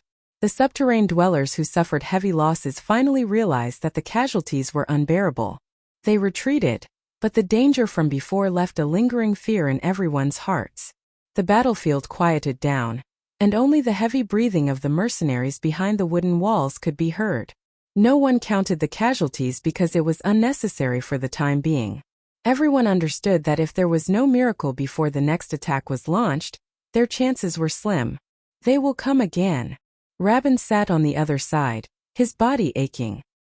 He looked up at the moon in the sky and said calmly, "The next attack will be before dawn at the latest. It depends on when the second wave of subterrane dwellers arrives." "What should we do?" Cornelius asked. Everyone was silent. Even Amandina, who was the most resolute, did not dare to say that she was 100% certain after experiencing that moment of life and death. For the first time in her life, she wondered if she would really die here if the Lord didn't come. But when she thought about it, if it was not for Brando, she could have died in Bragg's dark and cold house. Amandina calmed down as she thought about it. "Mercenaries do their best and leave the rest to fate," Vern said with a grin. "We've seen a lot of life and death. As for when they attack again, we will open the door and break out separately. As for whether we live or die, it will depend on whether Lady Martha is willing to take care of all of us here." Cornelius was slightly startled, but a bitter smile appeared on his face. He shook his head and looked back at Amandina. "With this, Miss Amandina, we should be able to answer to your lord, right?" Amandina nodded. "Thank you, everyone." "You don't have to thank me." Yuta interrupted her. "We're just willing to believe that guy this once. But don't worry, even if he doesn't come, I won't leave you two behind." Roman sat across from him. She hugged her knees and stared at him with her dark brown eyes. "Thank you. You're such a good person." Amandina smiled and replied. "But Brando will definitely come. He never brags. If he says he can do it, then he will definitely do it." "You believe in him, little girl." Yuta took notice of Amandina for the first time. "Actually," Amandina hesitated, "I'm also willing to believe in Lord Brendel's words. It seems like our Lord Brendel has such charisma to be able to make two beautiful ladies fall head over heels for him." Vern's tanned face showed a hint of a smile as he teased. "If I have such ability, then I can die without regrets." Cornelius snorted in disdain after hearing his words. This handsome silver-haired middle-aged man had always prided himself as a playboy in the mercenary world. He could not help but think that if this unromantic man could also be in such a situation, then all the men in the world should just bang their heads against the wall and die. Amandina lowered her head slightly, using her unique shyness as a noble lady to respond to such vulgar teasing. On the other hand, Roman raised her small eyebrows and waved her hands with a red face. Wrong, I don't believe in Brando because of this reason." "Then what is the reason?" Yuta could not help but ask curiously. This time, even Amandina joined the crowd without batting an eyelid. Even though she had followed Brando for a long time, She knew that she was a noble. Long before she met Brando, she and many others had many stories with him. She had tried to find out the stories of this small group, but the most she could find was the story of the copper dragon Reto. In fact, this was not the first time she wanted to know what had happened before Fortress Reden, when Madara first invaded.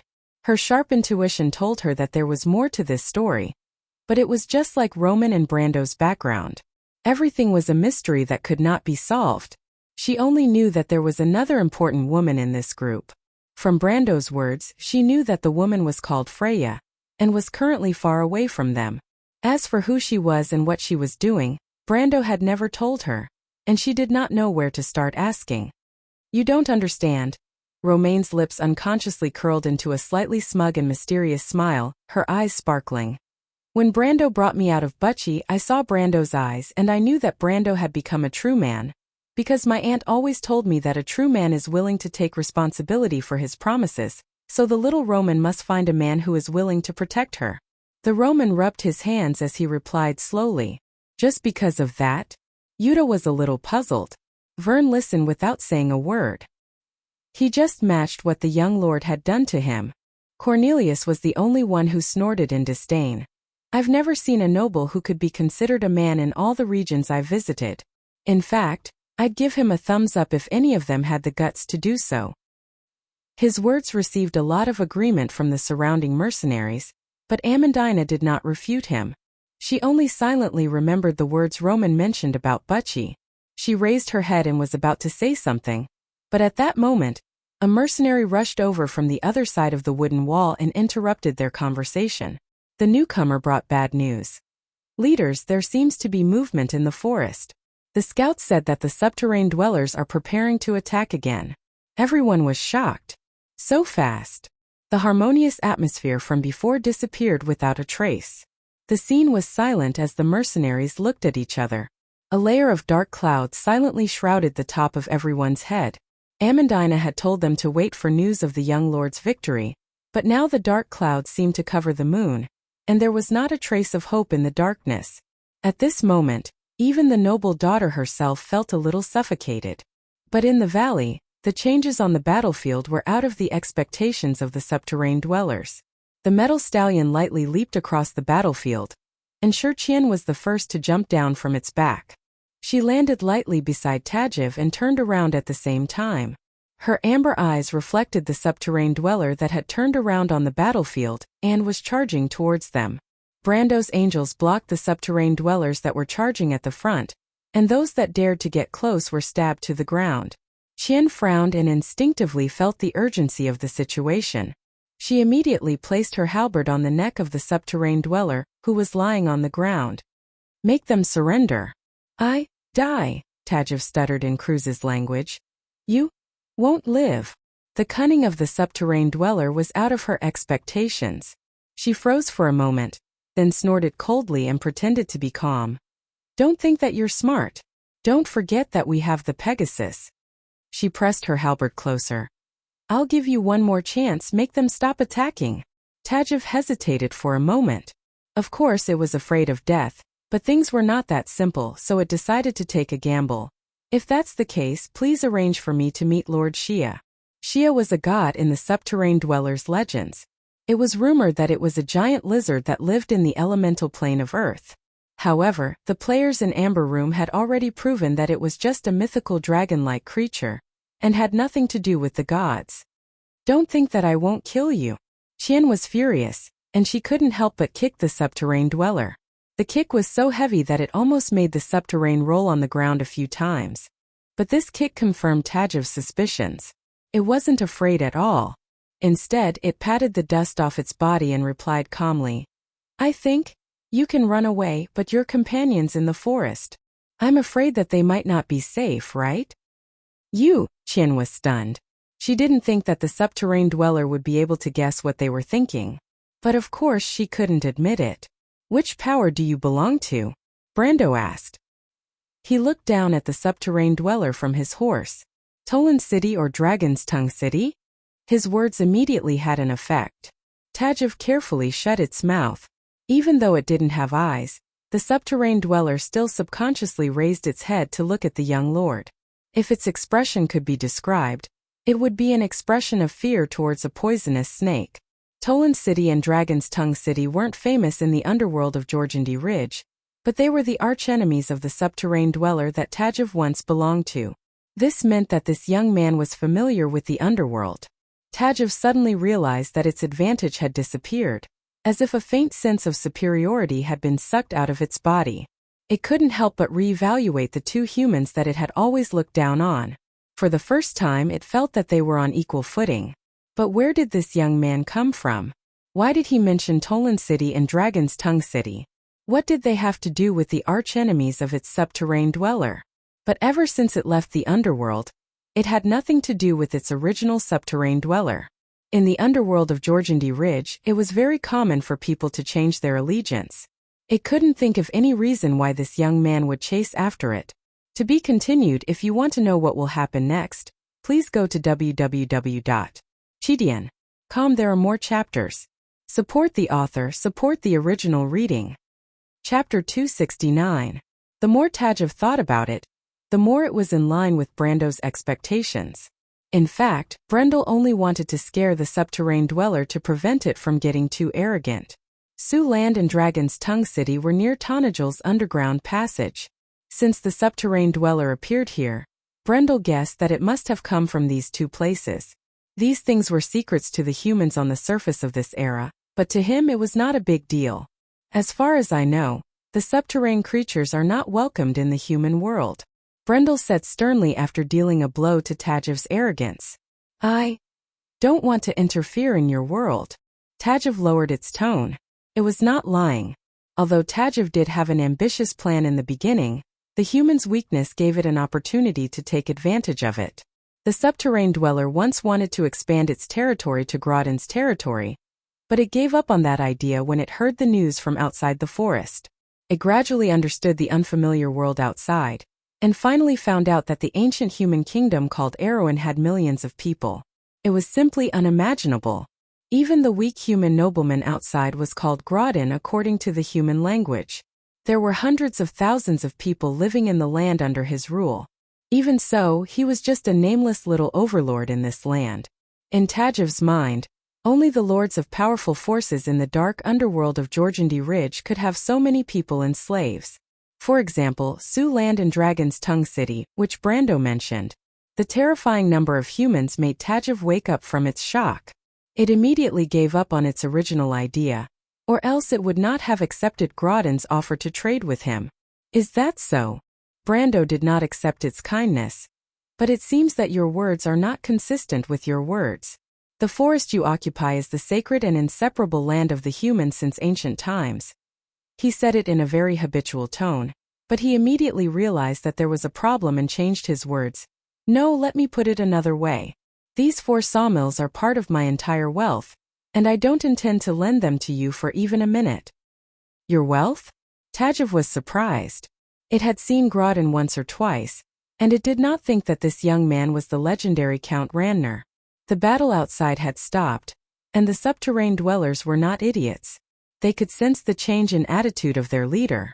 Even though Tajiv did not order them to stop attacking, they knew that if they acted rashly, they would lose their leader.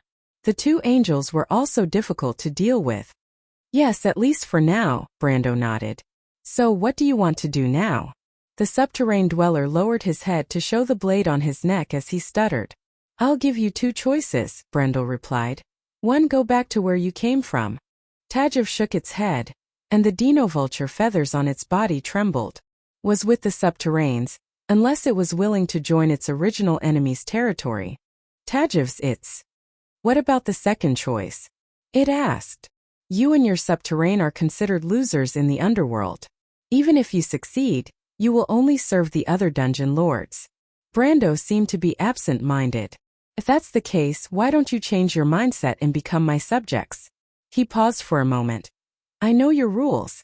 If you pledge your loyalty to me, I'll guarantee the continuation of your subterrane. Tajiv was stunned.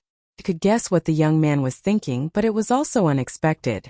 Brando actually wanted it to become a subordinate of the subterranean dwellers and dungeon lords.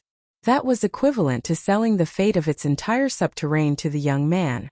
Of course, this showed that the young man understood the subterranean dwellers well, but it also made it feel ridiculous.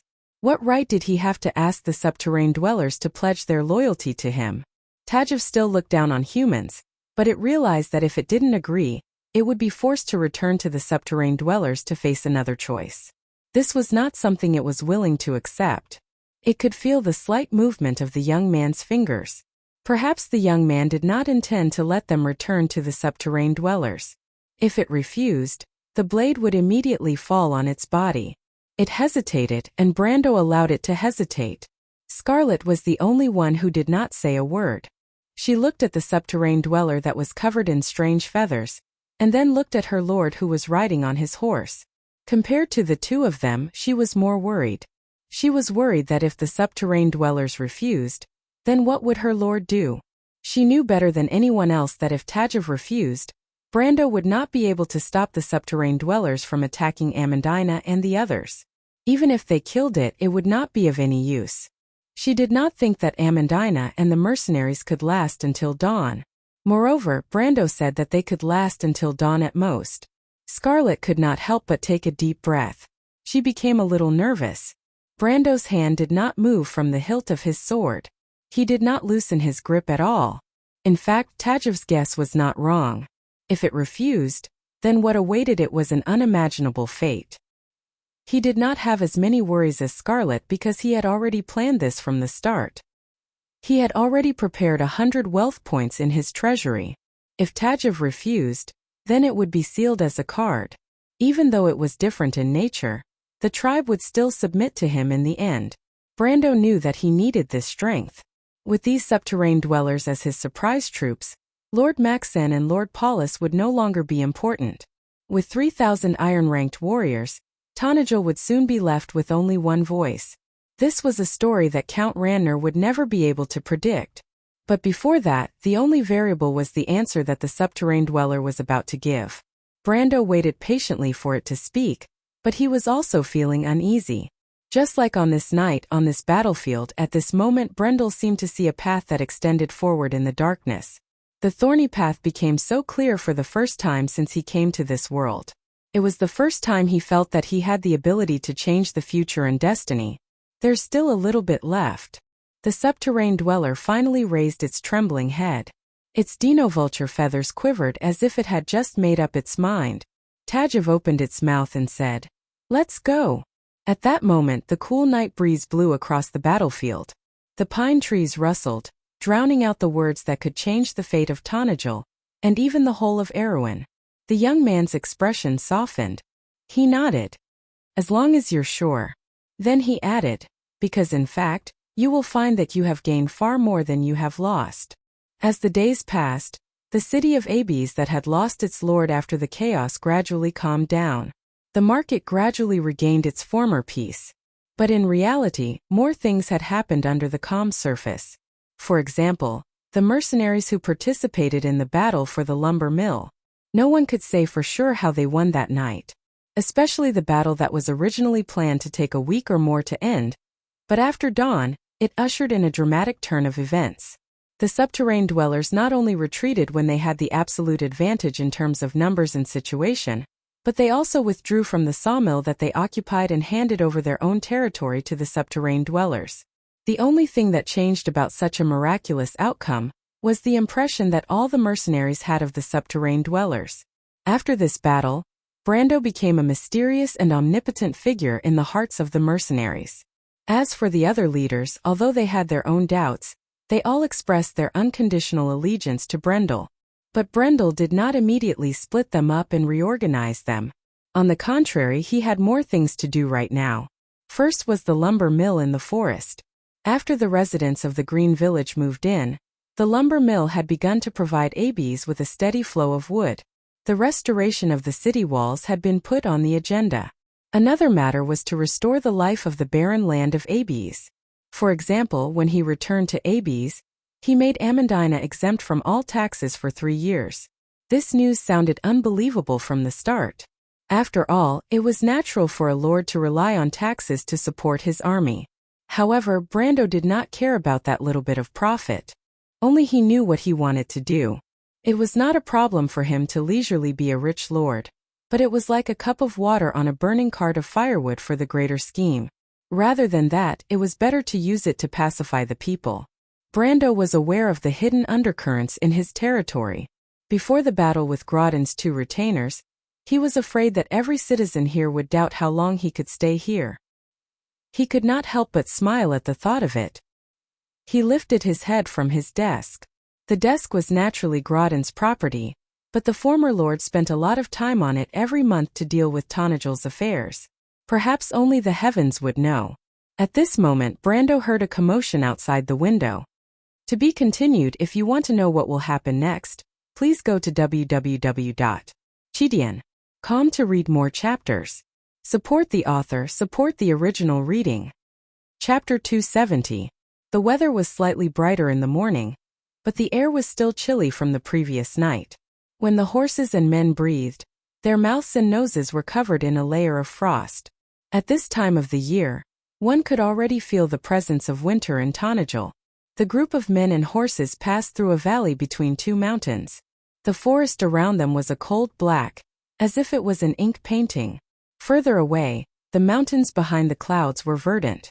There were more than 30 people in the group, all of them fully armored and armed. They were all soldiers who had been released from their jobs, but they were not Erewhon's professional soldiers. They were mercenaries. In Tanajal, professional soldiers could only be seen near the Paulus region. Grodin's most elite knight were gathered at the Greyhar mountain pass, which extended to the north.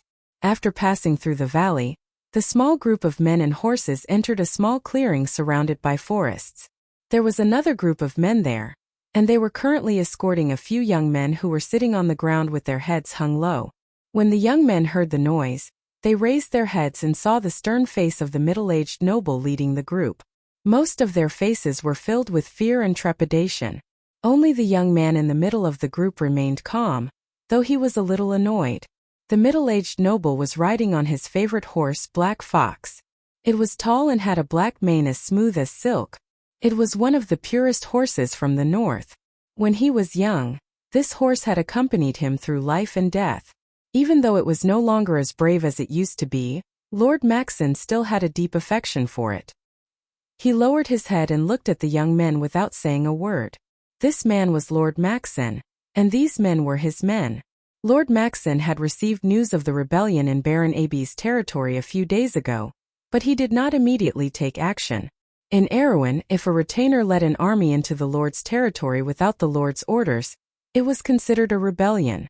Lord Maxon only ordered his knight to set out after confirming that the news was reliable. The Menta region bordered the barony of Ferber, and the army left in the morning and arrived in the evening. He gathered his men overnight, and by the next morning, they had already left the hilly region of Menta and entered the flat valley along the Gus River. Gillis Ferry was right in front of them.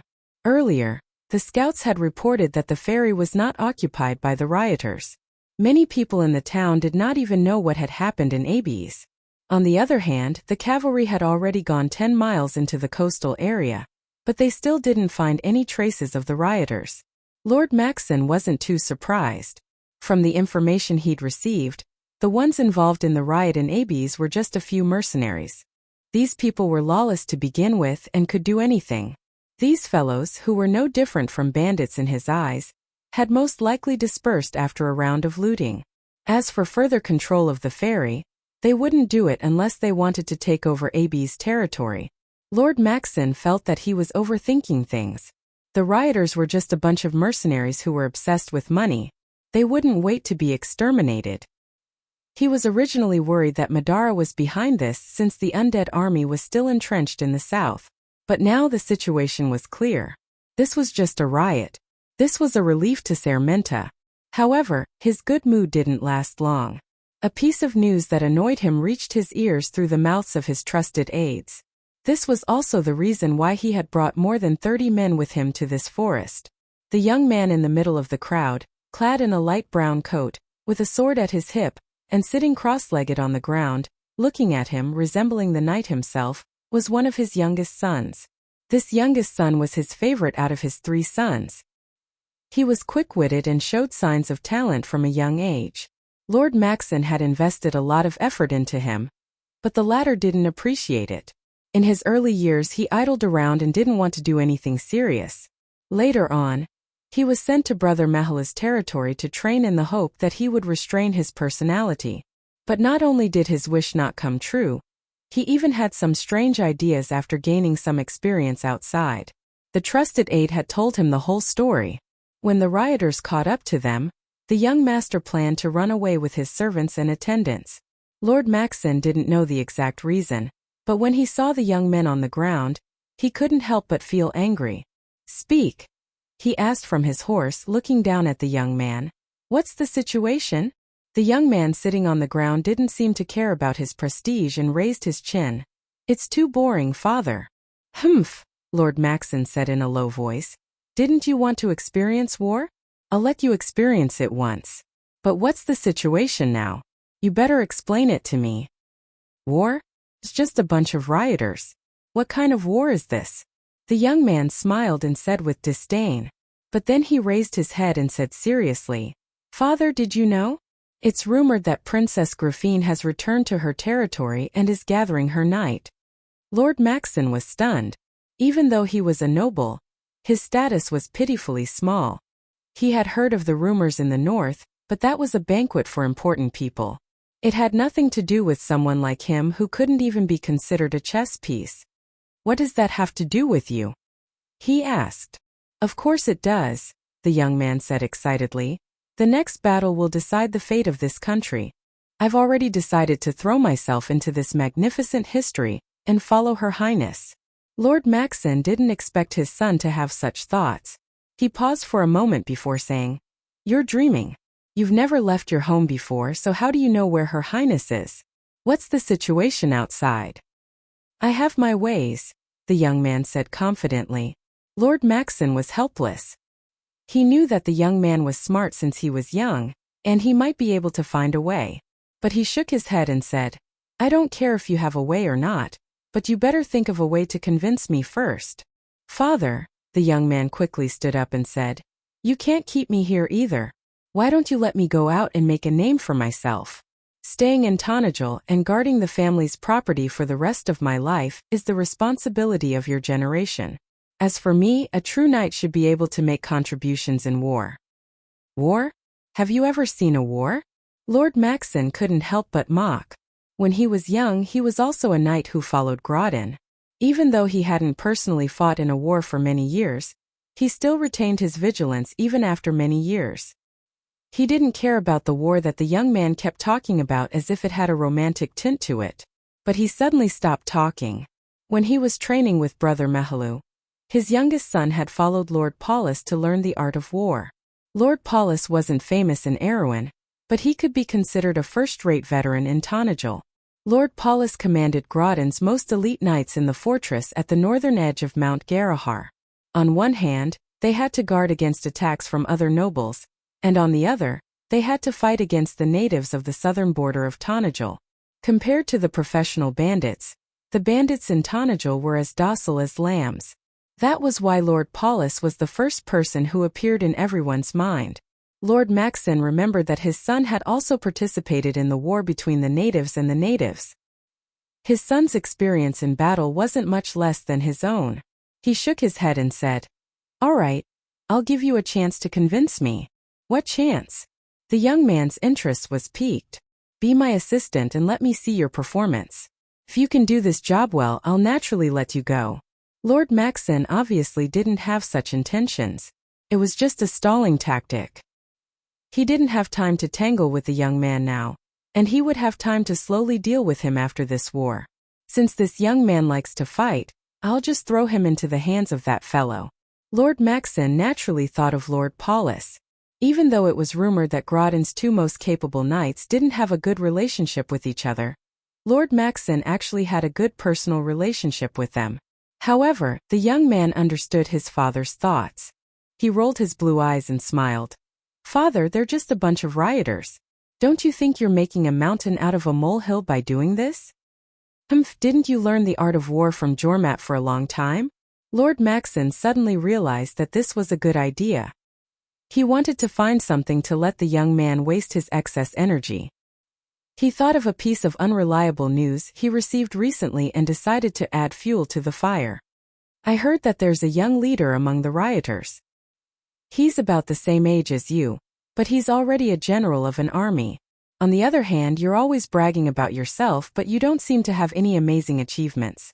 Now that I'm giving you this chance, don't you want to give it a try? Lord Maxon received news that there was indeed a young leader among the rioters, but he didn't know how old he was or what kind of abilities he had. He didn't care who was the leader of the rioters. After all, they were just a bunch of rioters. He only said that to stall for time. Goading him won't work on a knight, father, the young man said, but the look of interest on his face betrayed him. But all right. In the end he nodded. I agree. I'll go and see who this person is. Lord Maxon's face was expressionless, but he was laughing in his heart. The older, the wiser. No matter how smart you are, you'll still be played by me in the end. In the end, he sighed. Young man, you're too impulsive. Author's note. Sigh, all my stats, including my collection, are dropping every day. I feel like I've been dealt a blow. To be continued. If you want to know more, please go to www.chidian.com. Support the author, support the legal reading. To be continued. If you want to know more, please go to www.chidian.com. Support the author, support the legal reading. To be continued. If you want to know more, please go to www.chidian.com. Support the author, support the legal reading. Chapter 271. Lord Maxon naturally had to return to the army to command his subordinates after dealing with the sudden situation on his side with much difficulty. However, it was only at this moment that he could not help but rejoice. Thankfully, he was fighting against a bunch of mobs. If it was really a battle between two armies, he really could not spare the time to restrain his lawless son. But different people had different thoughts. The moment Lord Maxon turned around, the young man's subordinates surrounded him. Noticing that the patriarch's thunderous fury did not fall on their heads, they could not help but let out a sigh of relief. However, with a curiosity unique to youths of their age, they asked softly, Young master, are we going to war? The young man nodded and smiled nonchalantly. Of course we're going to war. They're just a bunch of rioters. How can they be more powerful than the natives? Remember, our future enemies may be the true elites of this kingdom. As for these rioters, let them be the first stepping stones on our path forward. But from what my lord said, they seem to be very powerful. Don't worry, even the most outstanding commoners have limited knowledge. The young man snorted. Besides, I still don't know my father's intentions. He's just stalling for time. Does he think I can't see through it? Even if he says they're powerful, they might not be powerful. But it doesn't matter. Let's see what else he can say after I've shut him up. He looked at Lord Maxon's disappearing figure and couldn't help but smile slyly. The light in the room became brighter. But the argument outside the window grew louder and louder. Brando furrowed his brows and stood up. He walked around the walnut desk and came to the window to see what was going on in the courtyard. Through the white window he saw Bosley, Amandina, and his three subordinates arguing about something. The silver elf princess stood at the side and seemed to be mediating. On the other side, Scarlet leaned on her halberd under a black pine tree. She bit on a blade of grass as she looked over, seemingly uninterested in what was going on. What's going on? Brando did not understand why these people were arguing. But after hesitating for a moment, he decided to go down and see what was going on. After all, it was not a good thing for his own corps members to quarrel. But just as he opened the door, a black shadow crashed into him. If not for Brando's quick reaction, the two of them would have collided. He took a step back and saw that it was Falerne. She also took a step back. My lord. She sorted out her emotions and handed over a piece of paper. What's the matter? Brando was surprised. What day is it today? Things are happening one after another. He took the paper and closed the door as he walked out. He lowered his head and looked at the paper in surprise. Samuel's troops have already passed Gree Ferry? The Samuel he spoke of course was Lord Maxon. Long before the battle with the subterranean dwellers, the mercenaries had already spread out along the banks of Gree River. After taking back the sawmill, Brando, who withdrew his hand, had his eyes and ears spread out between Abies and Gree Ferry. That was why the moment Lord Maxon crossed Gree River, the news had already reached him. Falerne followed behind him and nodded. Yes, my lord. Then shouldn't they have mobilized since yesterday? This is much earlier than the Shire expected. This guy isn't simple. Brando couldn't help but sigh. Of all the reliable people around him, the one who was most familiar with the nobles of Aween and the art of war was none other than Seal. According to the young wizard's judgment, Lord Maxon would not move too early. The rules of the game between the nobles of Aween were set in stone, and normal people would not be able to overstep them. Of course, Brando was an outsider who didn't know anything about the game. If it can't be early, then it can only be late. Judging from the indecisiveness and cowardice of the nobles in Aween, Seal had set Menta's troops to be deployed 2 days later. But now, it seems that this knight's ability is above the average of the lower nobles in Aween. How many people are there? Brando asked. A few hundred, but not more than 1,000. Falerne replied expressionlessly. But Cornelius's scouts didn't dare to go too deep into Gree River. I don't know if there are any follow-up. Don't worry, there aren't any, Brando shook his head. Samuel is just a retainer. How many people can he have? It's just a few hundred. He couldn't help but smile bitterly. They look down on us. Compared to my lord's strange way of thinking, I'd rather everyone look down on us. Falerne looked at him and took the initiative to speak. Brando smiled and let go of the topic, but he suddenly remembered something. By the way, he asked, I thought I mentioned that there were several fords on the forested side of the river from the crossing of the Giles to the Greyhill Hill, east of here? It's a little troublesome to cross the river, but Cornelius's scouts shouldn't have any problems crossing the river, right? Yes, but who would want to die? That's why mercenaries are inferior to professional soldiers. Brando shook his head. Of course, I'm not talking about you. The mercenaries of Lopez are about the same. Falerne replied. Even though mercenaries were known to make a living in war, they didn't follow orders like real soldiers. In fact, they saw war as a business, and would only do as much as the buyer paid them. Most mercenaries were used for a single mission in a war, and their employers were well aware of this fact. Most of them used mercenaries to make up for a temporary lack of military strength. Other than Grodin, who was a local tyrant, very few people would use them as their main force, even if most of them had outstanding personal qualities and experience. In a real war, discipline was often the most important thing. This was the reason why Brando did not reorganize the mercenaries. It was difficult to change the undisciplined nature of the veterans, so he planned to put all of them into the Amber Sword Mercenary Band, and let them perform their duties in future wars. In this era, using mercenaries was a common thing. As for his army, it would be recruited from the locals, and then he would take in a few outstanding talents from the mercenaries. To put it bluntly, he did not intend to use the mercenaries, but he only had the outline of his own army in his mind, and it was only the beginning of the blueprint that he had laid out. In his opinion, there were a lot of things to do. Brando did not receive any news from the north, but the kind knight must have received the news and started to gather his troops.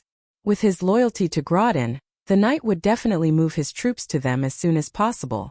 However, Brando was not worried when he thought about the elite knights under Lord Paulus' command. Instead, he felt that it was a pity. They were the most professional soldiers in Tanagal, and they had been learning the art of war since young. If only they could be of use to him. Of course, he knew that it was just wishful thinking. Brando crumpled the paper into a ball and put it in his pouch. He had already let go of this matter. He knew that military matters could only be done one step at a time, just like how rice could only be eaten one bite at a time. However, he was not surprised by Lord Maxon's decision to send out his troops. The battle against the subterranean dwellers was not without a purpose. Tajiv and his tribesmen had already sealed off the area from the river to Abies. As for Lord Maxon's fate, Brando did not need to spend too much effort to think about it. A few hundred private soldiers, a few knights, and perhaps a few mercenaries against 1,000 subterranean dwellers, the outcome was obvious. What's going on down there? Brendel asked after putting the matter aside. Falerne shook her head. I don't know. She saw the quarreling party when she passed by the courtyard, but she didn't pay much attention to it due to the cold indifference of a young lady. Brando nodded and did not ask any more questions. The two of them passed through the dark spiral staircase and arrived at the main hall on the first floor. Compared to a few days ago when Brando flipped out here, this place had been refurbished. Even the long table had been changed. The sounds of arguing in the courtyard became clearer. However, the first thing Brando saw was the Roman sitting at the other end of the long table. Her entire body was leaning on the table. She wore a pair of strange spectacles, and her small arms were pressed against a large pile of parchment as if she was copying something. As for the argument outside the courtyard, she turned a deaf ear to it. Of course, when the Roman heard the noise behind her, she suddenly turned around. When she saw the young man, her small face immediately bloomed into a smile. She raised her head and called out in a crisp voice, "Brando!" Brando shook his head and walked over to take off the spectacles on the girl's thin nose. He asked in an annoyed tone, "What are you doing with that look on your face?" "Settling accounts." The merchant girl raised her small chin and answered as if it was a matter of course. Brando nodded in understanding. Ever since he took over Abyss, all of Grodin's private property had been taken over as spoils of war. Apart from the rewards given to the mercenaries after the war, there was also a large sum of money left behind. P.S. I'm about to vomit blood. I just uploaded it and I lost another favorite. I don't even dare to look at the subscriptions anymore. To be continued. If you want to know what will happen next, please go to www.chidian.com and read more chapters. Support the author, support the original reading. Chapter 272. However, the management of Grodin's wealth was rather messy. On one hand, Brando had given Amandina, who was now his assistant, the absolute right to manage the wealth. On the other hand, he promised the Roman that she could use the wealth to complete the redevelopment of Tanajal's economy. Later on, even Siar, the three commanders, and Master Smith Bosley were given limited access to the resources they needed. They didn't have to go through anyone else when they needed the resources. Brando's original arrangement was purely for convenience. Even though he was a great commander in the game for a period of time, it was done with the help of the game system. The game would systematically record the situation of the guild's deposits and withdrawals, and even set up a simple budget. However, he did not have such a helper here. In fact, he only realized that he did not have much experience in managing a territory. Soon he found that his finances were in a mess. Many things overlapped and it led to a considerable amount of conflict. In the end, the Roman personally went to Amandina and suggested that one person be in charge of managing the finances, while the other was in charge of keeping records. Only then was the management system stabilized. Brendel's financial system was starting to take shape for the first time. He glanced at the accounts. Of course, to a large extent he did not understand. Roman had her own way of keeping records. According to her, this method was taught to her by her aunt. According to the Shire, the symbols were probably a code between the witches. However, Brando did not mind. If there were anyone he could rely on, it would be Roman and Freya. After a brief glance, he raised his head again to look outside. The sounds of quarreling could be heard from outside, and it had been going on for quite some time. Yuda's voice was the loudest, Cornelius was supporting her from the side, and Bosley was only occasionally interrupting. Amandina spoke the least. Medisha, who was trying to mediate the argument, was on the verge of losing her voice. However, it seemed that no one could convince the other. "What are they arguing about?" he asked. The young Roman immediately shook his head happily, imitating Amandina's tone. "Only the master of the house knows the price of food, my lord."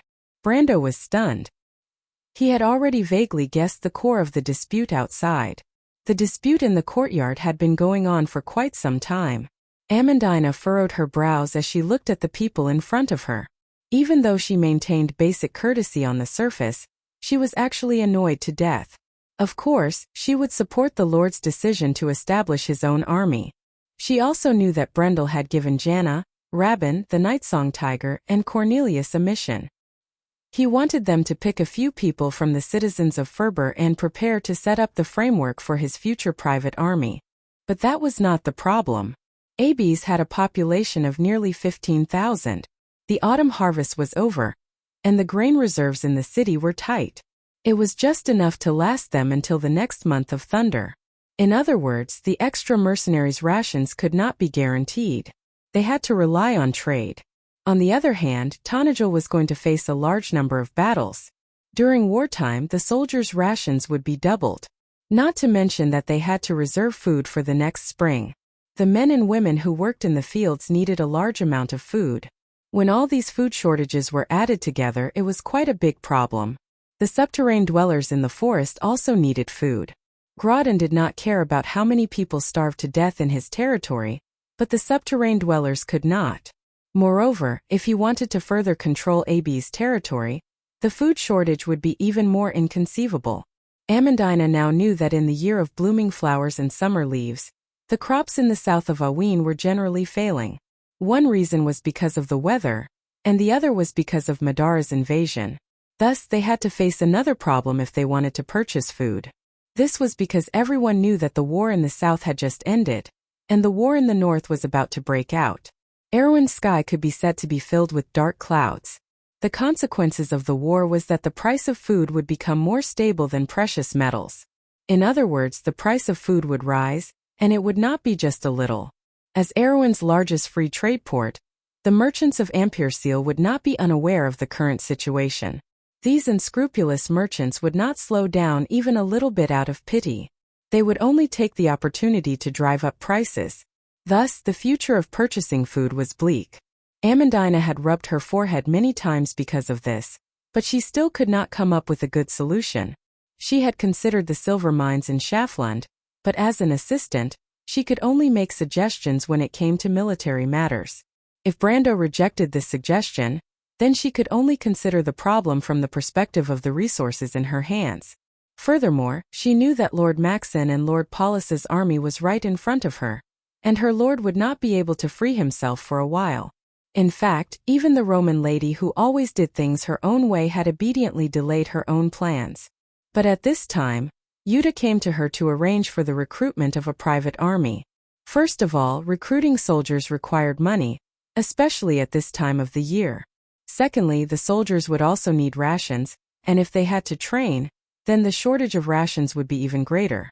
Amandina could not imagine the consequences of that. It took her a lot of effort to convince the female mercenary commander to delay the recruitment of a private army until the people in the territory settled down. Just then, Grandmaster Blacksmith Bosley arrived and asked for money. Brando originally wanted him to build a workshop as soon as possible, but whether or not the workshop was to make enchanted armor, it would first require a lot of manpower and resources. Not to mention that Tanajil did not produce iron. Even the training of blacksmiths required a lot of money. Bosley, as a master blacksmith, did not need to worry about material things, so when he lacked these things, the first thought that came to his mind was, of course, he wanted it. Cornelius had yet to calm down, but Cornelius had appeared out of nowhere. Of course, he wanted money as well. However, he did not come for the recruitment of soldiers, but for the funds of the mercenaries. Everyone knew that there would be losses in war. At this moment, the mercenary groups under the mercenary leaders in Ferber City could be said to be under the tree that was Brendel. They were mercenaries in name, but in reality, they were a different kind of private army. Without a regular source of income, the task of replenishing their equipment fell on Brando's shoulders. Originally, Brando wanted to maintain a special relationship with the mercenaries, but since they were all in the same boat, and Cornelius knew that the mercenaries were lacking in money, he did not mention the matter of hiring them. However, the mercenaries were about to start a war, and the matter of replenishing their equipment could not be delayed, so he had no choice but to come. In order to replenish their equipment, including armor, arrows, and weapons, there was only one thing that needed to be mentioned: money. Amandina was at a loss for words. She did not have enough money on hand. But before she could think of a suitable solution, a few people started to quarrel over a few words. For a time, lines like "your business needs to be put aside," "my business is more important," were flying everywhere. Amandina was able to mediate at first, but as time went on, she could not help but join in the fight in a fit of anger. In the end, it was Medisha who ran over in a panic to mediate the situation. Only the red-haired girl who came with the silver elf princess didn't care. She simply watched from afar as these people bickered with each other.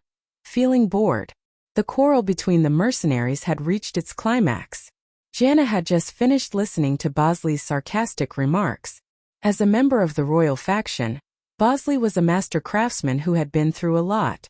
Naturally, his verbal skills were quite good, and he had mastered the essence of sarcasm. Jana was so angry that she wanted to retort, but just as she was about to open her mouth, her expression changed and she held her tongue. "My lord." The others were stunned for a moment before they turned their heads around. "My lord." Brando looked at them with an unperturbed expression and snorted. "It's quite lively here, isn't it?" Everyone lowered their heads. Only Bosley, who was not part of the group, had a nonchalant expression. "My lord, according to what you've said, we should have a common goal and enemy. Naturally, I'm not here to cause trouble for you. But as we all know, war is a competition of financial resources. From the looks of it, your situation doesn't look too good." "That's right, I'm afraid you're not in a good spot." Brando did not say a word after hearing Bosley's words. He naturally understood this point. Grodin's wealth might seem huge, but that was only for a commoner. It was not enough for the construction of the entire territory. For example, the construction of the city walls cost 1,000 gold a day. In fact, in order to give the workers the confidence to work for him, Amandina had no choice but to double the price. This sounded a little ridiculous because in this era, a true lord could use the labor of his citizens for free. Before the battle with Count Randner, "I'm afraid every citizen here is doubting how long I can stay here. But I'm afraid that I'm not the rightful lord. And I'm afraid that I won't be able to stay here for long." In order to appease the citizens, he had no choice but to use this emergency method to get through the difficult early days. Cornelius and Rabin also suggested that he use forced recruitment to obtain labor, but this suggestion was met with unanimous opposition from Yuta and Amandina. Moreover, the acting finance minister, Roman, also disagreed with this plan. However, she was not against it for moral reasons but for economic reasons. In the long run, ruining the territory's reputation was not beneficial to the development of the territory, especially the territory's commerce. After all, Brando did not want to lower himself to Grodin's level. But the problem was not just a problem. There had to be a way to solve it. If you want to know what will happen next, please go to www.chidian.com and read more chapters. Support the author, support the original reading. Chapter 273.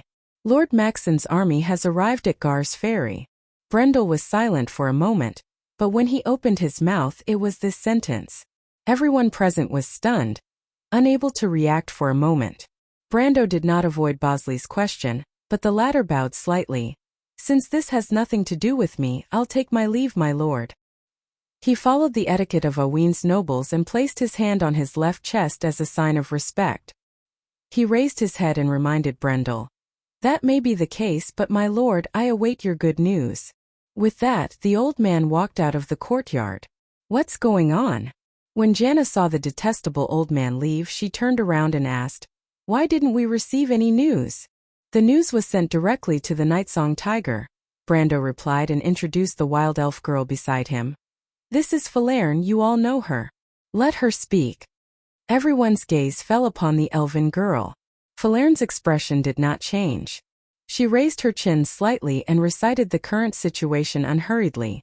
When they heard that Lord Maxon only had 600 to 700 men crossing the river, and that there were only a few knights in the group, and that some of the soldiers were mercenaries, but most of them were peasants who had yet to leave their jobs.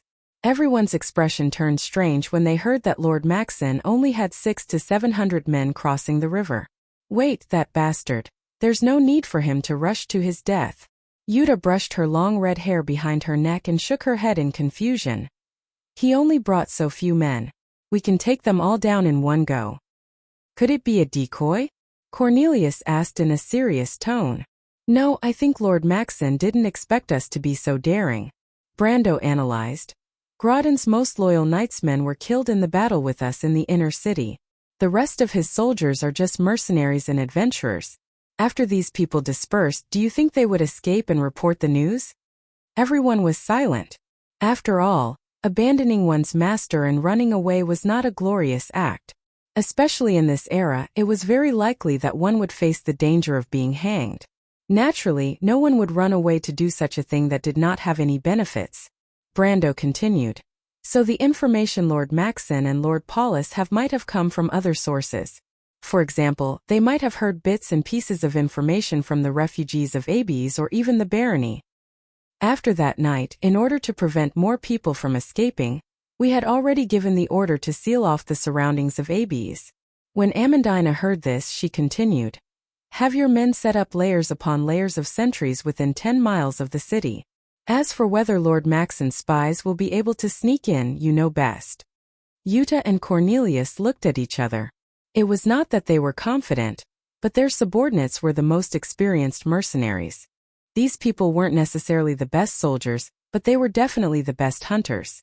With their rich experience, they believed that a small noble like Lord Maxon wouldn't be able to sneak his way into the city, let alone obtain accurate information. However, if they dared to blindly send out their troops based on such limited information, it was enough to show the blind arrogance of the nobles. It seemed like they did not put the commoners in their eyes at all. Brando raised his head and immediately saw Yuta and Cornelius straightening their backs. He was stunned for a moment, and could not help but feel a wave of surprise in his heart. After subduing Tajiv and its subordinates, the mercenaries had begun to realize that their status in this group was no longer what it used to be. On the other hand, the mercenaries had no choice but to rely on Brando in the face of Count Randner's revenge. So when Brendel showed enough strength, they put away their unnecessary thoughts and thought more about what kind of position they could obtain in this group in the future. Even someone like Yuta, who was not passionate about fighting for power, had to think for her subordinates. Brando smiled. There must be another reason for this. When they heard that Lord Maxon only had 600 to 700 men under his command, and that there were thousands of subterranean dwellers hiding in the forest, it meant that they had already obtained the merit. Naturally, everyone was willing to fight for it. He first looked at Yuta, then at Cornelius. In fact, Vern and his men were still at the front line, and the former Karsut cavalry captain was the first of the 3 regimental commanders to submit to him. Before the battle at the sawmill, Vern had secretly talked to him and promised to let him command all his men. But Brendel knew that trusting one person too much would make the 2 commanders suspicious. He thought for a moment and said, "Yes, sir." He thought for a moment and said, "Mr. Cornelius, make your preparations to support Rabin. Find a way to bypass the main battlefield and cut off Lord Maxon's escape route. Capture as many captives as you can. It would be best if you can capture Samuel himself, but don't kill him. I still have some use for him." He paused for a moment. "Of course you have to judge the situation yourself. Accept my orders." The silver-haired middle-aged man's eyes lit up, and his entire body seemed lighter. He looked at Yuta, who was beside him, and replied in a low voice, "As you wish, my lord." After saying that, Cornelius straightened his sword like a true knight and bowed before leaving the courtyard. Only the sound of his footsteps could be heard as he walked back to the courtyard with a satisfied thump thump thump. Only Yuta was left in the courtyard. She could not help but frown, but she did not say anything in the end.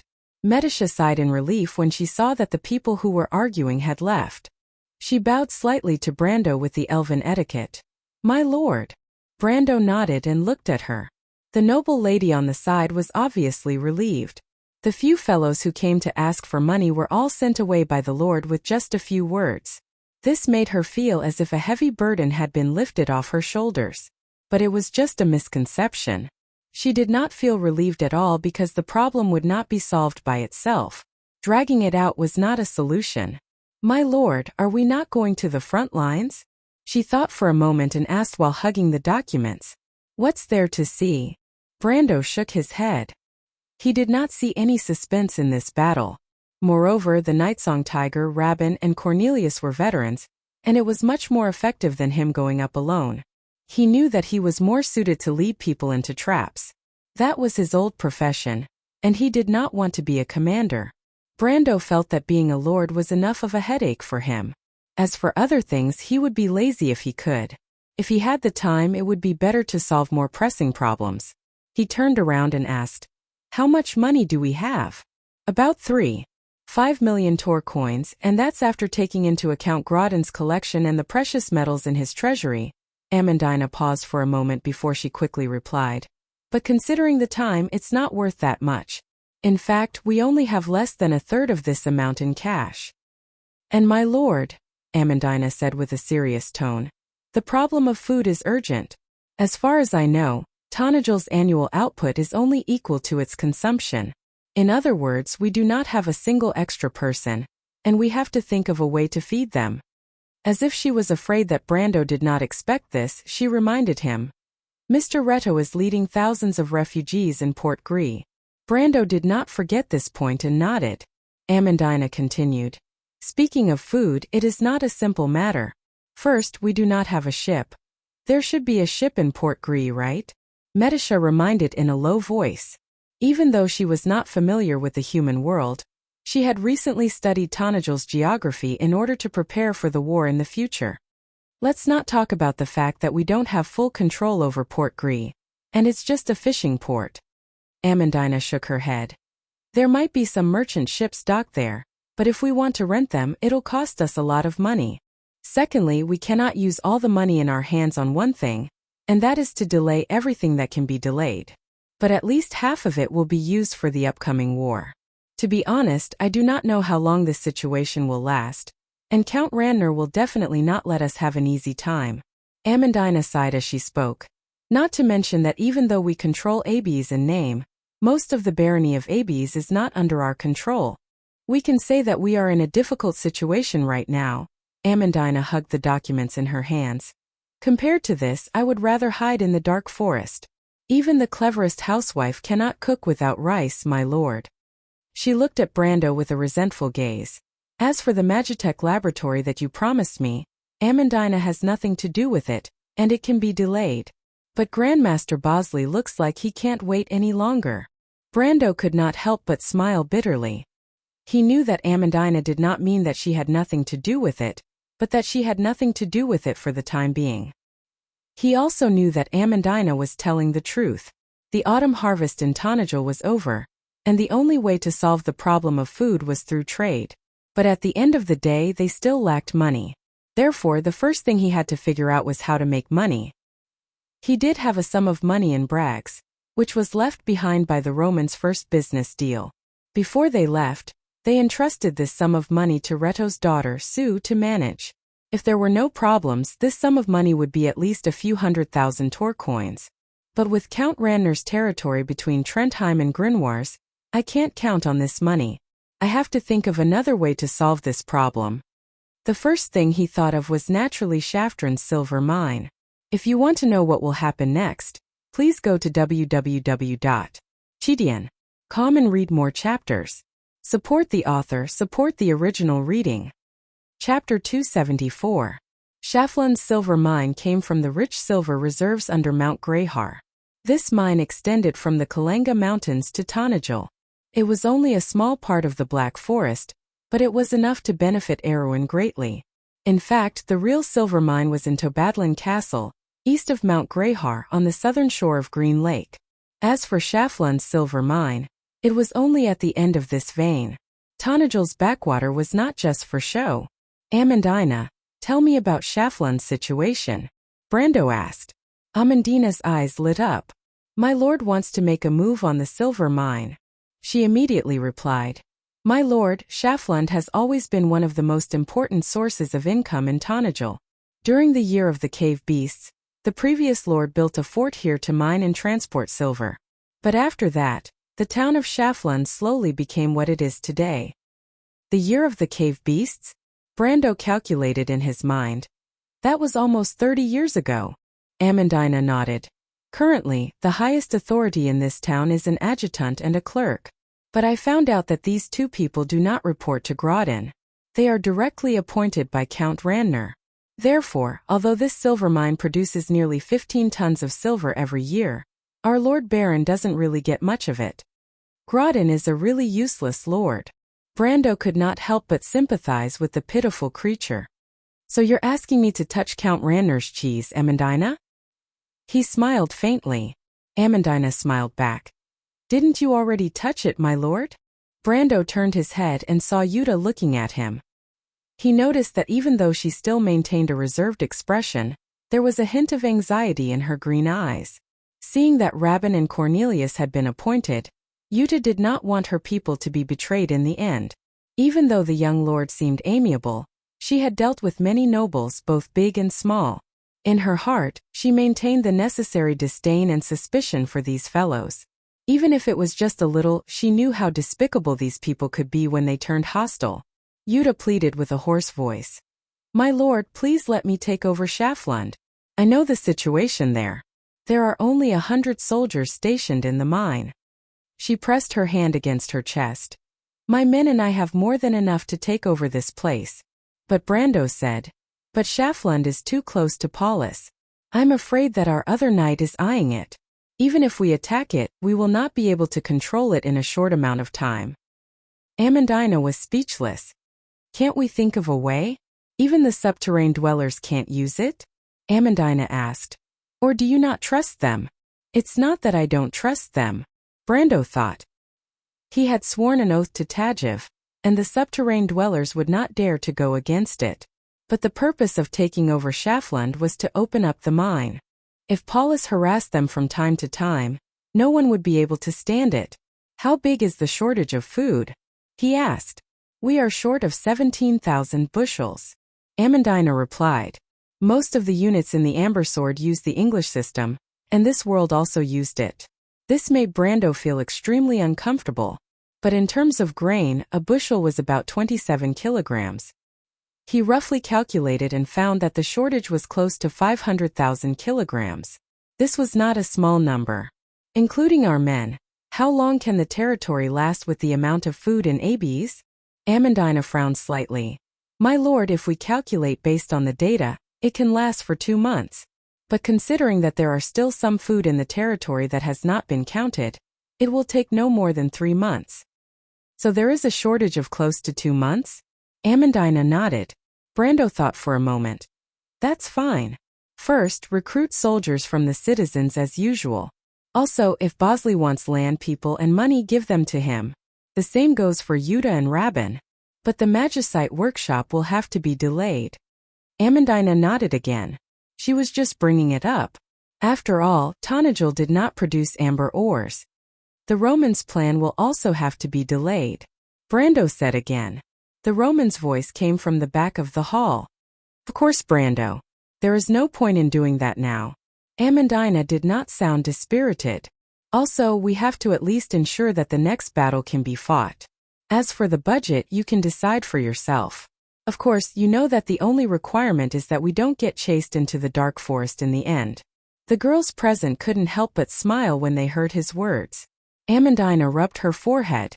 In truth, she really wanted to be chased into the dark forest. Of course, it was only a thought. My lord, do you have any ideas? Amandina raised her head. She was keenly aware of Brando's intentions. Of course, it's still the silver mine. Brando smiled.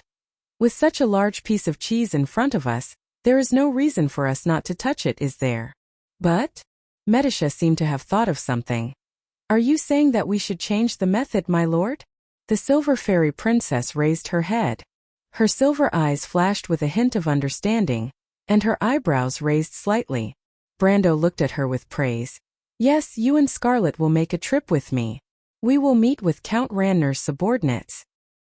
He turned to Yuta and said, Miss Yuta, you should come as well. Yuta was startled, but she immediately reacted. Do we need to bring people? Of course, but we don't need too many. Brando thought for a moment. 20 to 30 people should be enough. Amandina nodded silently, but then she felt a little strange. Brendel was clearly much younger than her, but his words made her feel as if she was a head shorter than him. It was not just because of their status, but also because he had a special aura that allowed him to maintain a natural advantage in front of anyone. She was a little uncertain, but she subconsciously thought that this young man would be the same even if he met the king. Even though this thought was a little ridiculous, Yuta subconsciously told herself that it was right. But that was not important. Brando's appointment allowed her to breathe a sigh of relief. She immediately took action. She bid farewell to Brando and went to gather her men. Amandina watched as the woman left. Do I have to go with you? Amandina turned her head and asked. She was obviously a little unwilling. After all, it was not easy for her to settle down, and she was not a person who liked to run around. You can stay. Brando saw her reluctance and replied, "Help me organize a plan while you're at it." "What plan?" "The plan to rebuild Abes." "Ah." Amandina's eyes widened. Brando knew that she would be surprised, but this was one of his original plans. In his plan, he would not allow the tragedy of history to repeat itself. But if Princess Grafine did not marry Duke Arek, then the royal faction's army would face defeat in the rewritten history. At that time, the northern dukes and the prince's army would be swept away. Brando hoped that at that time, the newly built city of Abes would be able to become the final fortress that could stop this terrifying army. It would protect Erewhon's remaining territory south of Abes territory, especially Valhalla, which was his hope of turning the situation around in the future. Other than this reason, Abes' location was also very good. It was close to the sea to the west, and connected to the Shaflund silver mine to the east. In the future, it would also become the center of Tanajul and Valhalla. The importance of the location was self-evident. But because of the existence of Valhalla, Abes was not the ideal location for the capital. In Brando's plan, Erewhon's future capital would definitely be Valhalla. But this place was more than enough to be the last solid barrier for Valhalla to connect to the outside world. In Brando's mind, Abes had to be built into a fortress, but it was not possible here. He had to choose another location. He had already ordered Tajiv and the subterranean dwellers to head north to find a suitable location to build a fortress. The ideal location not only had to be large enough to accommodate the future fortress, but it also had to be easy to defend and difficult to attack. North of the Gus River was a large area of hills, and Brando thought that it would not be a problem for the subterranean dwellers to find a suitable location. These subterranean dwellers were not good at sieges, but that did not stop them from becoming the best builders in Jorgindi Ridge. He looked at Amandina's puzzled eyes and replied, "Don't be so surprised. This matter will not be done overnight. We have 1 to 2 years and this is just a long-term plan." Building a fortress in 1 or 2 years sounded inconceivable in the real world. But it was not impossible in Wonde. With the help of magic, some things were easier than expected. Of course, building a complete city in 1 or 2 years was difficult, but it was more than enough if it was just a prototype. "What do I need to do?" Amandina took a deep breath when she heard the news. Building a fortress was not a small matter. There were too many things involved, and this was the first time she doubted whether she could do it well. "It's fine. You can observe Abes for a while, and think back to everything you saw in Brags. Look at how our predecessors did it, and then think about what we need." Brando emphasized that the new Abes would be a fortress, and he continued, "Also, the Shire should be able to help you. Even though he's a wizard, most wizards come from books, and simple engineering knowledge should not be a problem for him. P.S. Happy Dragon Boat Festival, =_____, grade 12 students will definitely win the college entrance examination. To be continued. If you want to know the future, please go to www.chidian.com. There are more chapters. Support the author, support the original reading.